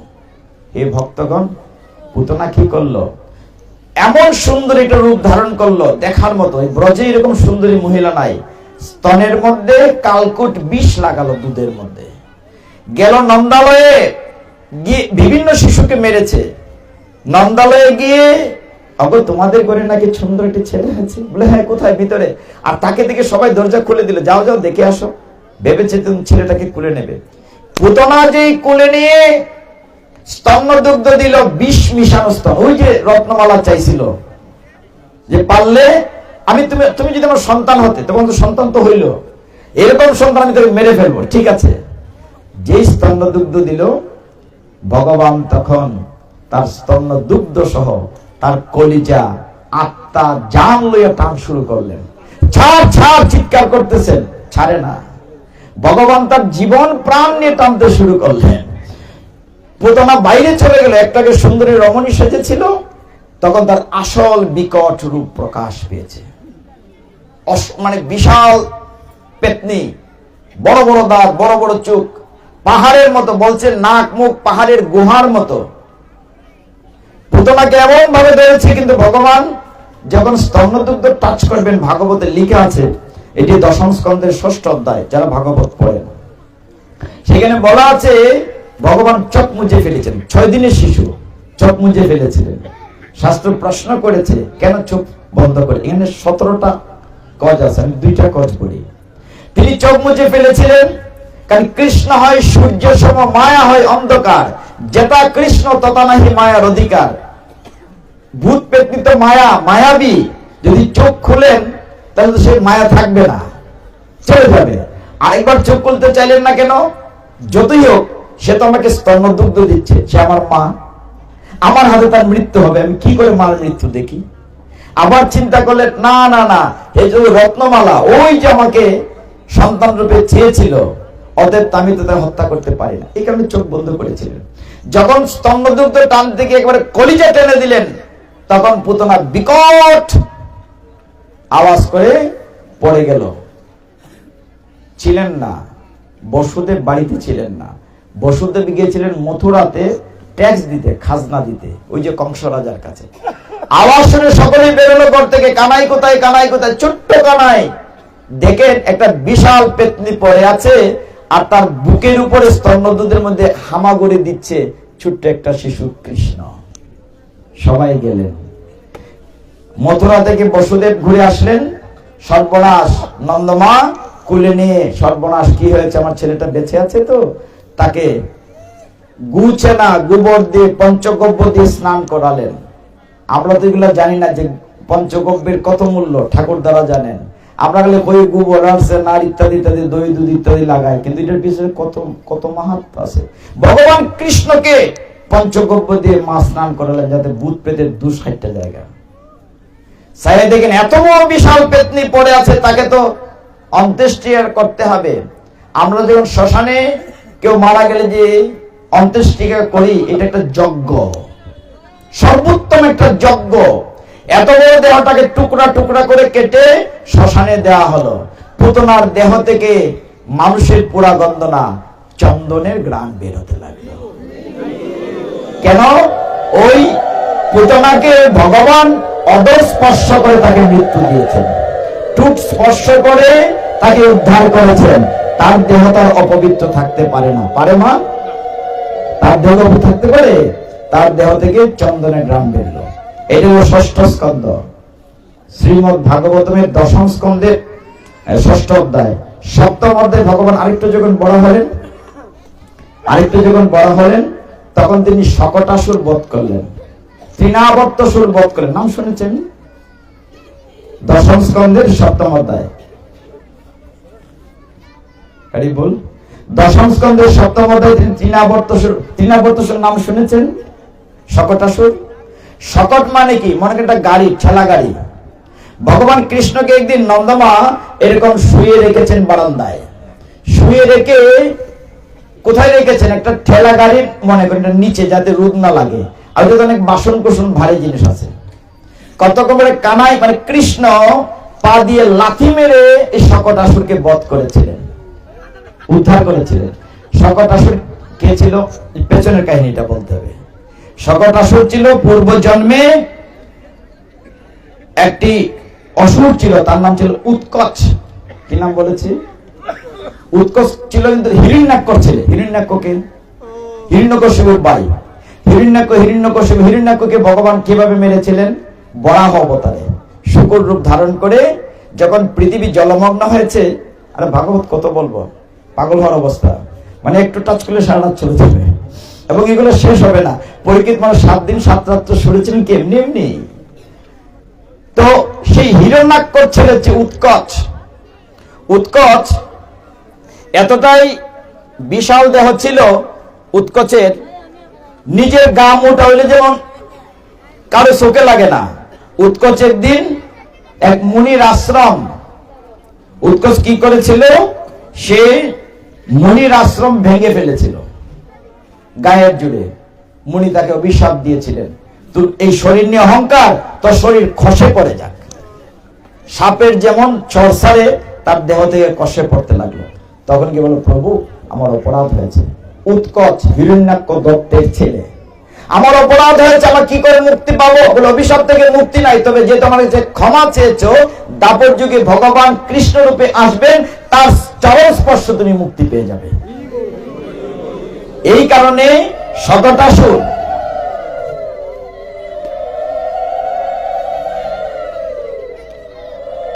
আপনারা ভাগবত পাঠ শুনবেন, আরো অনেক বড় বড় পাঠকরা আসবেন, কিন্তু পিছনের কথা কেউ আলোচনা করবে না। সেই শকটাসুর কে তিনি ভগবান পা দিয়ে স্পর্শ করে হত্যা করেছিলেন, উদ্ধার করেছিলেন। তারপরে লীলাটি করেছিলেন তৃণাবর্তসুর উদ্ধার। তৃণাবর্তসুর বুঝি আমরা কালী দমনিকে শেষ করব, আমরা ধারাবাহিক যাচ্ছি। কিন্তু তিনি তৃণাবর্তসুর উদ্ধার করেছিলেন। তৃণাবর্তন যে কুল্লা যে দেয়, তুফান এলো কুল্লা হয় না, সেই তৃণাবর্তসুরকে পাঠালেন। কংস দেখলেন যাকেই পাঠান সে মরে যায়, ছোট বাচ্চার মরে না। তৃণাবর্ত বলে আমি পারবো, আমি এমন কুল্লা দিয়ে নিয়ে যাইমু, আকাশে তুল্লা ছেড়ে দিব, মরে যাব। ঠিক আছে। সে তৃণাবর্তসুর কে ছিল আমরা জানি কেউ? তৃণাবর্তসুর ছিলেন তখনকার সময়ে, শাস্ত্র বলছে রাজার নাম ছিল সহস্রাক্ষ। কি নাম বলেছি? সহস্রাক্ষ রাজা একদিন তার বউ বাচ্চা নিয়ে তিনি বেড়াইতে বেরিয়েছেন। তিনি নর্মদা নদীর তীরে, সহস্রাক্ষ রাজা নর্মদা নদীর তীরে যাচ্ছেন। পাশ দিয়ে দুর্বাসা মুনি যাচ্ছিলেন। নাম শুনেছি দুর্বাসা মুনি? দুর্বাসা মুনি পাশ দিয়ে যাচ্ছেন, মুনিকে দেখে সম্মান জানায় নাই, প্রচন্ড রাগী দুর্বাসা মুনি অভিশাপ দিলেন, তুই রাক্ষস। সহস্রাক্ষ রাজা বলেন, প্রভু গো, আমার অপরাধ না হয়েছে, আমার বউ বাচ্চার দিকে চাই, আমার ক্ষমা করে দেন, আমি কি করে উদ্ধার পাবো? বলে তুমিও দাপর যুগে উদ্ধার পাবে, যখন ভগবান কৃষ্ণ লীলা করবেন তখন ভগবানের অঙ্গ স্পর্শ তুমি উদ্ধার পাবে। আগেরটা বলছিলেন প্রথমটা স্তন দান করে উদ্ধার পেয়েছে, তার যে পদস্পর্শ করে উদ্ধার পেয়েছে, তুমি ভগবানের অঙ্গ স্পর্শ করে উদ্ধার পাবে। তখন তৃণাবর্ত সুর একদিন নন্দমা আদরের দুলাল কানাইকে বারান্দায় রেখেছে। বাচ্চাদেরকে আমরা শীতের দিনে তেল তেল মাখায় রোদে রাখি না, এরকম রেখেছেন। এখন কুলে নিবেন, দেখেন ভারী লাগছে, কুলে রাখতে পারেন না, যতই কুলে রাখছেন ভারী লাগছে। ছোট্ট কানাই কিন্তু দেখা যায় 10 কেজি 20 কেজির মতো ভারী লাগছে। ধুর রেখে দে, মাটিতে রেখে গেছে। রেখে বাইরে গেছে, হঠাৎ দেখেন আকাশ কালো, অন্ধকার, কাল বৈশাখীর মতো। বৈশাখ মানে একটা তুফান হয়, চারদিকে কুল্লা উঠতেছে। ওই তৃণাবর্ত সুরে সে কানাইকে কুলে নিয়ে উঠাইতে পারে না, এত ভারী। ছোট্ট শিশু, ভগবান তো লীলা পুরুষোত্তম, লীলা করছেন, খুব কষ্ট করে উঠিয়েছে, উঠিয়ে কুলে করে আকাশে উঠতে চাচ্ছে। আর কানাই কি করেছে, তার গলায় ধরে, গলায় এরকম ধরে ঝুলে আছেন, গলায় এমন ভাবে ধরেছেন, আর কানাই কিন্তু যতই উপরে উঠতেছে কানাই ওজন ভারী হচ্ছে, যতই তৃণাবর্ত উপরে উঠছে, আর গলাতে অনেক ধরেছেন জড়িয়ে। ওই যে তার অঙ্গ স্পর্শে, ভগবানের অঙ্গ স্পর্শে তার মুক্তি হবে। যখন সে উপরে উঠতেছে তৃণাবর্ত কল্যাণে, ভাগবতে দেখবেন ছবিও আছে, উপরে উঠতেছে তখন এত ভারী হয়েছে তৃণাবর্ত নিজেকে সামলে রাখতে পারে নাই, সে তখন মরে নিচে পড়ে গেছে। এইভাবে উদ্ধার করেছেন। এইভাবে তিনি এক এক করে, আপনারা জানেন অনেক কাহিনী। তারপর সপ্তম অষ্টম স্কন্ধ, দশম স্কন্ধের অষ্টম অধ্যায়, সপ্তম অধ্যায়, নবম অধ্যায় যেতে থাক। নবম অধ্যায় হচ্ছে দামবন্ধন লীলা, এটা দামোদর মাসে আমরা পাঠ করি, যে গাইলের সাথে বেঁধেছিলেন।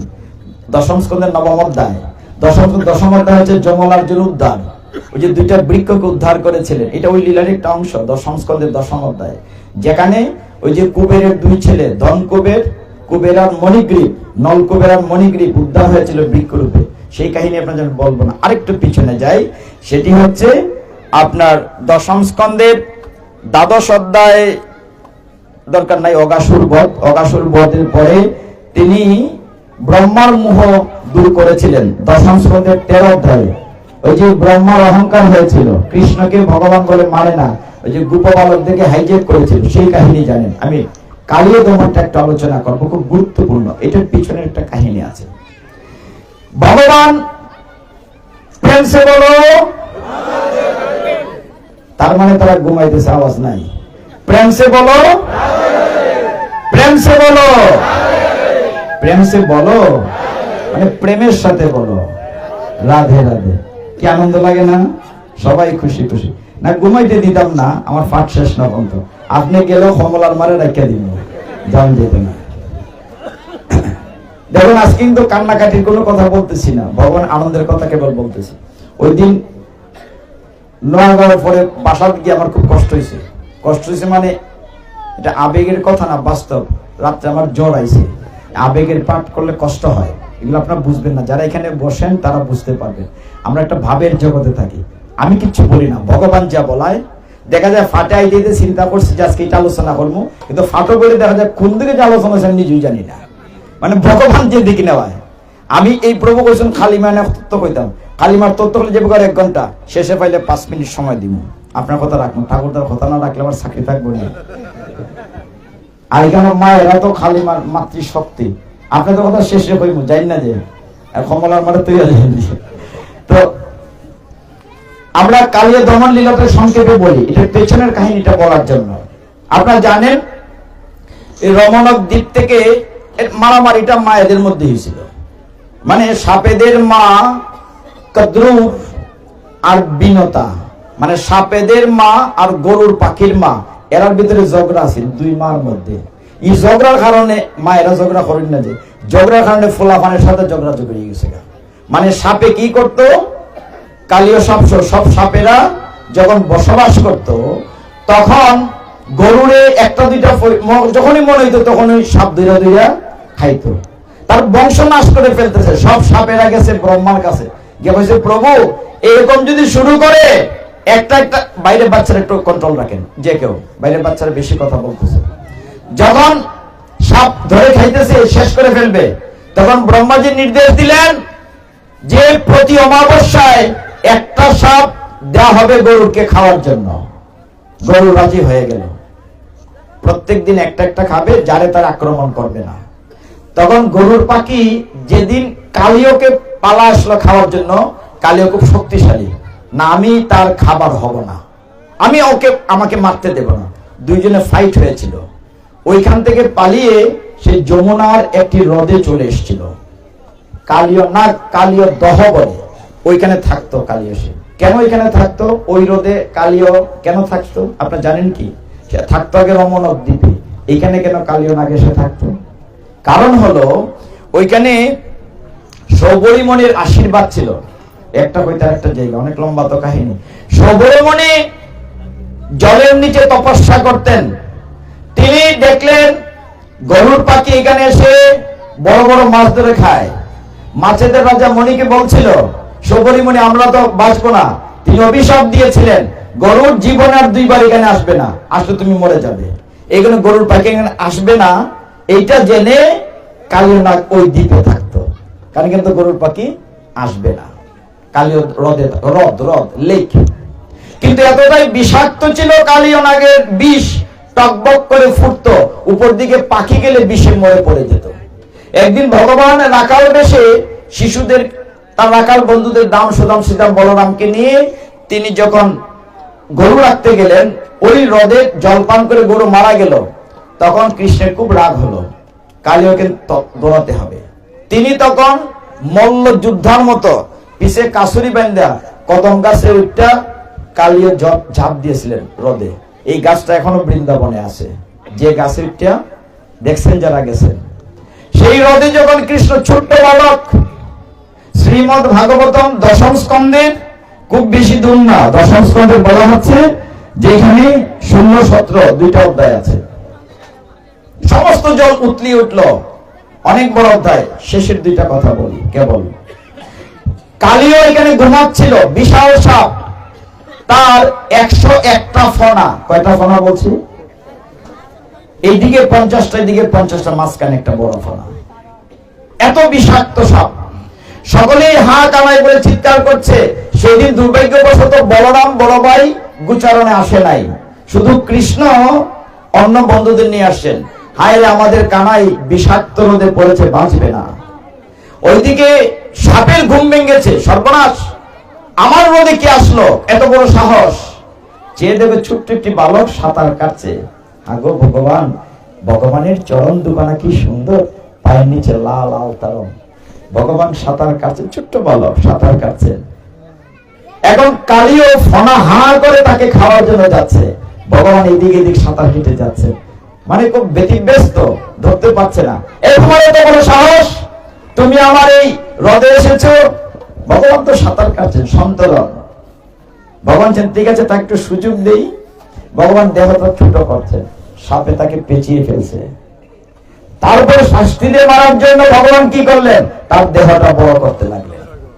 বড় যখন করছেন, সাপ তো পেঁচ দিয়েছিল ওই শিম গাছের লতের মতো, মটমট করে তার হাড়গুলো ভাঙতে লাগলো। নাক মুখ দিয়ে বিষাক্ত রক্ত বেরোতে লাগলো।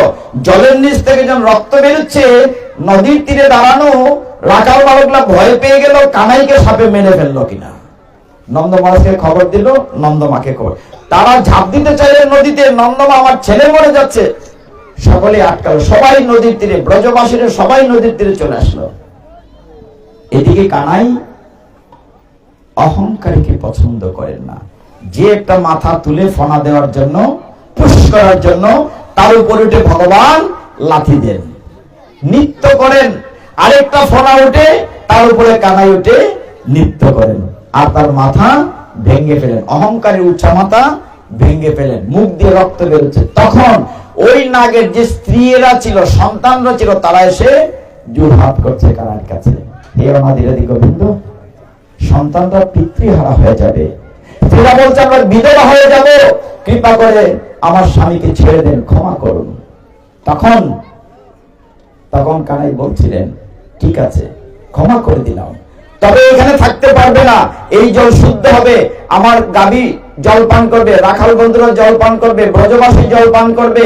তুমি রমণর দিকে আজকেই চলে যাও। চলে গিয়েছিলেন। আসল কথাটা এবার বলি। হে ভক্তগণ, ভগবান শ্রীকৃষ্ণ কালীয়র মাথায় নৃত্য করেছিলেন। জল থেকে উঠেছে, সবাই দেখলো কানাই নৃত্য করছেন, কালীয়ের নাগের মাথার উপর নৃত্য করছেন। সে মাথা দিয়ে উঠিয়ে দিল স্থিরে। সেই থেকে সাপের মাথার উপরে ভগবানের চরণ চিহ্ন পড়ে গেল। সাপের মাথায় চরণ চিহ্ন আছে কিনা? আছে কিনা? সেই চিহ্ন দেখে, হরি বল, সেই চিহ্ন দেখে সাপ বলল, হে গো প্রভু, তুমি যে বলেছো আমি রমণক দ্বীপে চলে যাব এখান থেকে, যদি গরুর পাখি আমাকে খেয়ে ফেলে। ভগবান বলেন, মূর্খ, তোর মাথায় আমি চরণ চিহ্ন সিল মেরে দিয়েছি, ওই সিল দেখলে আর কেউ তোমাকে খাবে না। ভগবান কি বলেন, তোমার মাথায় আমি সিল মেরে দিয়েছি, আমার চরণ চিহ্ন দিয়েছি, গরুর পাখি ভুলেও খাবে না। এখন ভক্তগণ একটু মন দিয়ে শুনেন 5 মিনিট। আমরা তো মানুষ, সৃষ্টির সেরা জীব, সাপ তো তমগুণের প্রতীক। আমরা সাত্ত্বিক জীবন যাপন করার চেষ্টা করি। কতটুকু কৃপা হলে, কতটুকু সাধুগুরু বৈষ্ণবের কৃপা হলে ওই সাপের মাথায় ভগবানের চরণ চিহ্ন দিয়েছেন, আমার মাথায় কি দিচ্ছেন? আমার কি সৌভাগ্য আছে? কেন তার মাথায় চরণ চিহ্ন আসলো? এই কালিও কে ছিল ওই জায়গাটা শুনে। আজকে কিন্তু পিছনের কথাগুলো কিছু বলছি। অনেক দিন আগে বিষদর্প নামে একজন রাজা ছিল। কি নাম বলেছি? বিষদর্প। তার অনেক ফুলের বাগান ছিল, ফলের বাগান ছিল। সেই বিষদর্প রাজা ঠাকুর ভগবানের পূজা অর্চনা করত, খুব ভক্ত ছিল। প্রতিদিন তার মালিক বাগান থেকে ফুল তুলে এনে ভগবানের সেবা করত। কথাটা খুব গুরুত্বপূর্ণ। আমরা অনেকের বাড়িতে এই যে ঠাকুর দ্বারা আছেন বা সাধুগুরু বৈষ্ণবকে গেলে আমরা শ্রদ্ধা করি না। ভগবান নিজের জীবন থেকে শিক্ষা দিয়েছেন। সেই বিষদর্প রাজা একদিন পূজা করবে, তার মালিকে বলল বাগান থেকে ফুল নিয়ে আসো। বাগানে যেতেই পারছে না, দুর্গন্ধ। একটা অসুস্থ লোক বাগানে বসে আছে। মালিরা গিয়া দেখলো যে তার গায়ে তিলক কাটা একজন সাধু বৈষ্ণব বোঝা যাচ্ছে, কিন্তু কুষ্ঠ রোগগ্রস্ত। তার হাত পায়ের আঙ্গুল পচে গেছে, দুর্গন্ধ চলে আসলো। রাজা, আমরা তো ফুল আনতে পারলুম না। কেন? যে এরকম একটা লোক পড়ে আছে, যাও যাও, ওকে দূর করে দাও, বাগান থেকে বের করে দাও। খুব মন দিয়ে শোনেন। রাজার লোক তুলে নিয়ে দূরে একটা গাছের নিচে রেখে দিল ওই বৈষ্ণবকে, সাধুকে। পূজা অর্চনা করবে কি যে ফুল নিয়ে আসলো, রাজার পেটে এমন ব্যথা শুরু হলো, শুলের ব্যথা, বাঁচে কি মরে। সারা রাজ্যের, সমস্ত রাজ্যের উজা, বৈদ্য, ডাক্তার চিকিৎসা করলো, বাঁচবে না। দৈববাণী হলো ওই রাজাকে বাঁচানো যাবে। কি নাম বলেছিলাম রাজার? বিষদর্প রাজা। বলছে ওই রাজাকে বাঁচানো যাবে যদি কোন সাধুগুরু বৈষ্ণবের পাদুদক পান করানো হয়। পাদুদক বুঝেন? গুরু মহারাজ ঘরে আসলে আমরা কি করি? চরণ ধুয়ে দিই না? পাদ উদক মানে চরণের জল, চরণামৃত। যদি কোন সাধুগুরু বৈষ্ণবের পাদুদক পান করাতে পারো, তাহলে সে বাঁচবে, বাঁচবে না। চারদিকে লোক পাঠানো, কেউ পাদুদক দিচ্ছে না। সর্বনাশ, রাজাকে দেব, আমাদের মৃত্যুদণ্ড হয়ে যাবে। কে দেবে সাহস করে চরণের জল? ওই যে একটা লোক পড়ে আছে গাছের নিচে, কি সুন্দর সাধুর চেহারা, তার চরণ ধরে জল নিয়ে আসো। সবাই গেল একটা বোল নিয়ে জল আনার জন্য। ওর কাছে গিয়ে দেখলো তার বুড়া আঙ্গুলই নাই, ফুচা ফুইরা গেছে গা। ধরে নিয়ে কোন রকম দাঁড় করালো জলের উপরে। জলের মধ্যে পুষ, কীট, পোকা, চরণ দেওয়া জল নিয়ে আসলো। হে ভক্তগণ, আমরা কি শ্রদ্ধা করি সাধুগুরু বৈষ্ণবকে? জল নিয়ে আসলো। আসার পরে বললো রাজা। রাজা চিৎকার করছে, বাঁচবে কি বাঁচবে না? বলছে তুমি এটা পান করো। রাজা, আমি এটা পান করতে পারবো না, দেখো না কীট পোকা কিলবিল করছে, পুষ, রক্ত, আমি পান করতে পারবো না।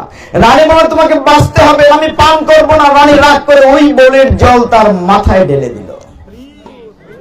বিষদর্প রাজার মাথায় শুদ্ধ বৈষ্ণবের পাদুদক ঢেলে দিল। এই কৃপায় সেই বিষদর্প রাজা দাপর যুগে সে কালীয় নাগ হলো। আর এই মাথায় যে সাধুগুরু বৈষ্ণবের পাদুদক পড়েছিল, এই কারণে ভগবান শ্রীকৃষ্ণ তার মাথায় চরণ চিহ্ন এঁকে দিলেন। হরি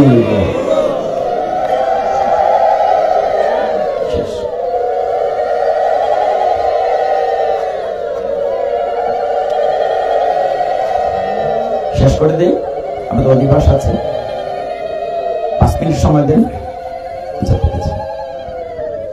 আমরা মহাপ্রভুর কথা বলে শুরু করেছিলাম।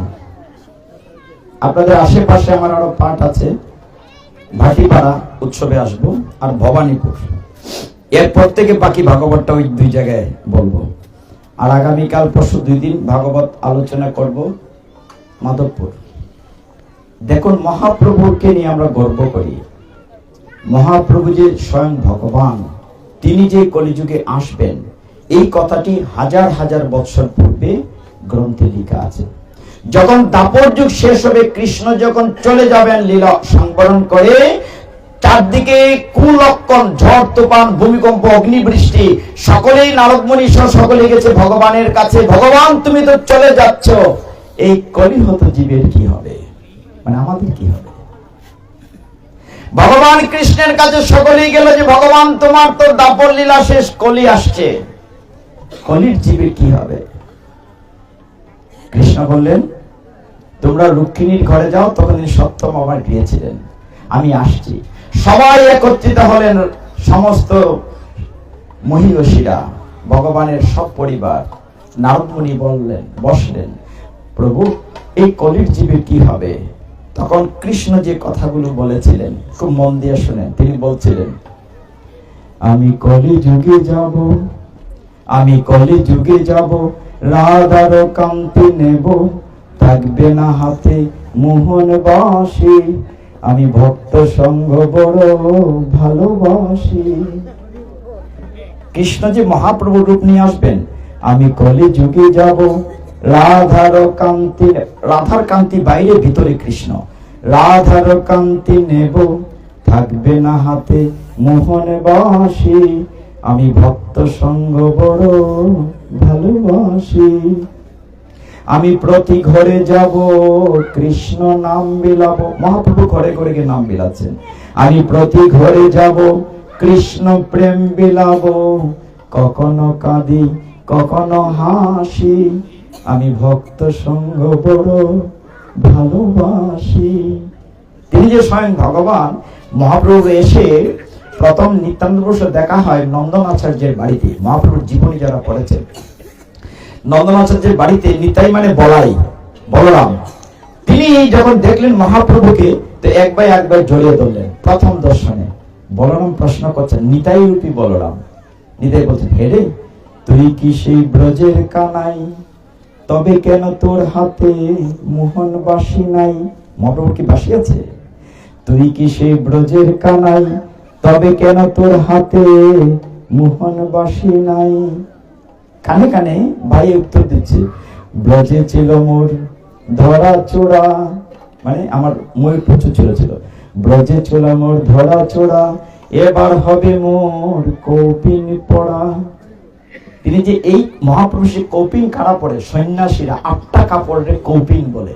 তিনি যে এই যুগে সে মহাপ্রভু সন্ন্যাস নেবেন, অগ্রিম বলছেন, আমি কলি যুগে যাব, রাধার কান্তি নেব, থাকবে না হাতে মোহন বাসি, আমি ভক্ত সঙ্গ বড় ভালোবাসি। শেষ প্রশ্নটা করি, শেষ প্রশ্ন করেছেন, তুই কি সেই ব্রজের কানাই, তবে কেন তোর ময়ূর চূড়া নাই? মহাপ্রভু কি আছে? তুই কি সেই ব্রজের কানাই, তবে কেন তোর ময়ূর চূড়া নাই? এখন নাচানাচি করছে না, খেলা করছে না। নন্দ মহারাজের আঙ্গিনায় কত খেলেছেন, বলছেন, ব্রজে ছিল মোর দৌড়া দৌড়ি, মানে কত খেলেছেন। ব্রজে ছিল মোর দৌড়া দৌড়ি, এই কলি জীবে হবে, কলি যুগে হবে আমার গড়াগড়ি।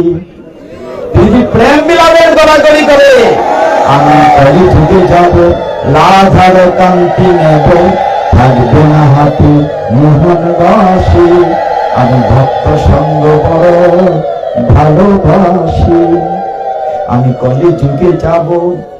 তিনি বলছেন, দাপরে কি ছিল? আগে ছিল মোর দৌড়া দৌড়ি, আর কলি যুগে হবে আমার গড়াগড়ি। প্রেম বিলাবে সেই মহাপ্রভু।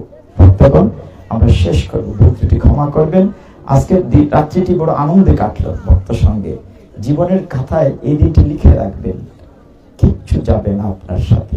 সুন্দর অলঙ্কার আংটি সব খুলে রাখবে, যাবে ওই স্বীকৃতিটাই। চলুন মহাপ্রভুর নাম বলে শেষ করি।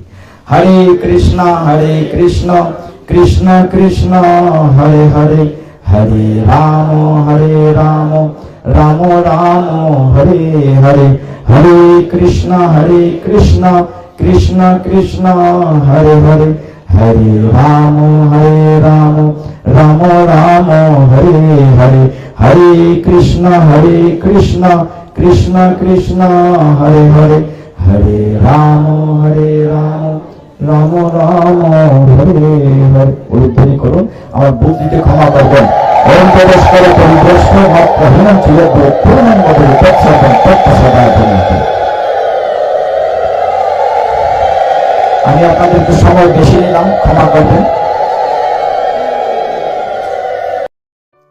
Subscribe to our YouTube channel.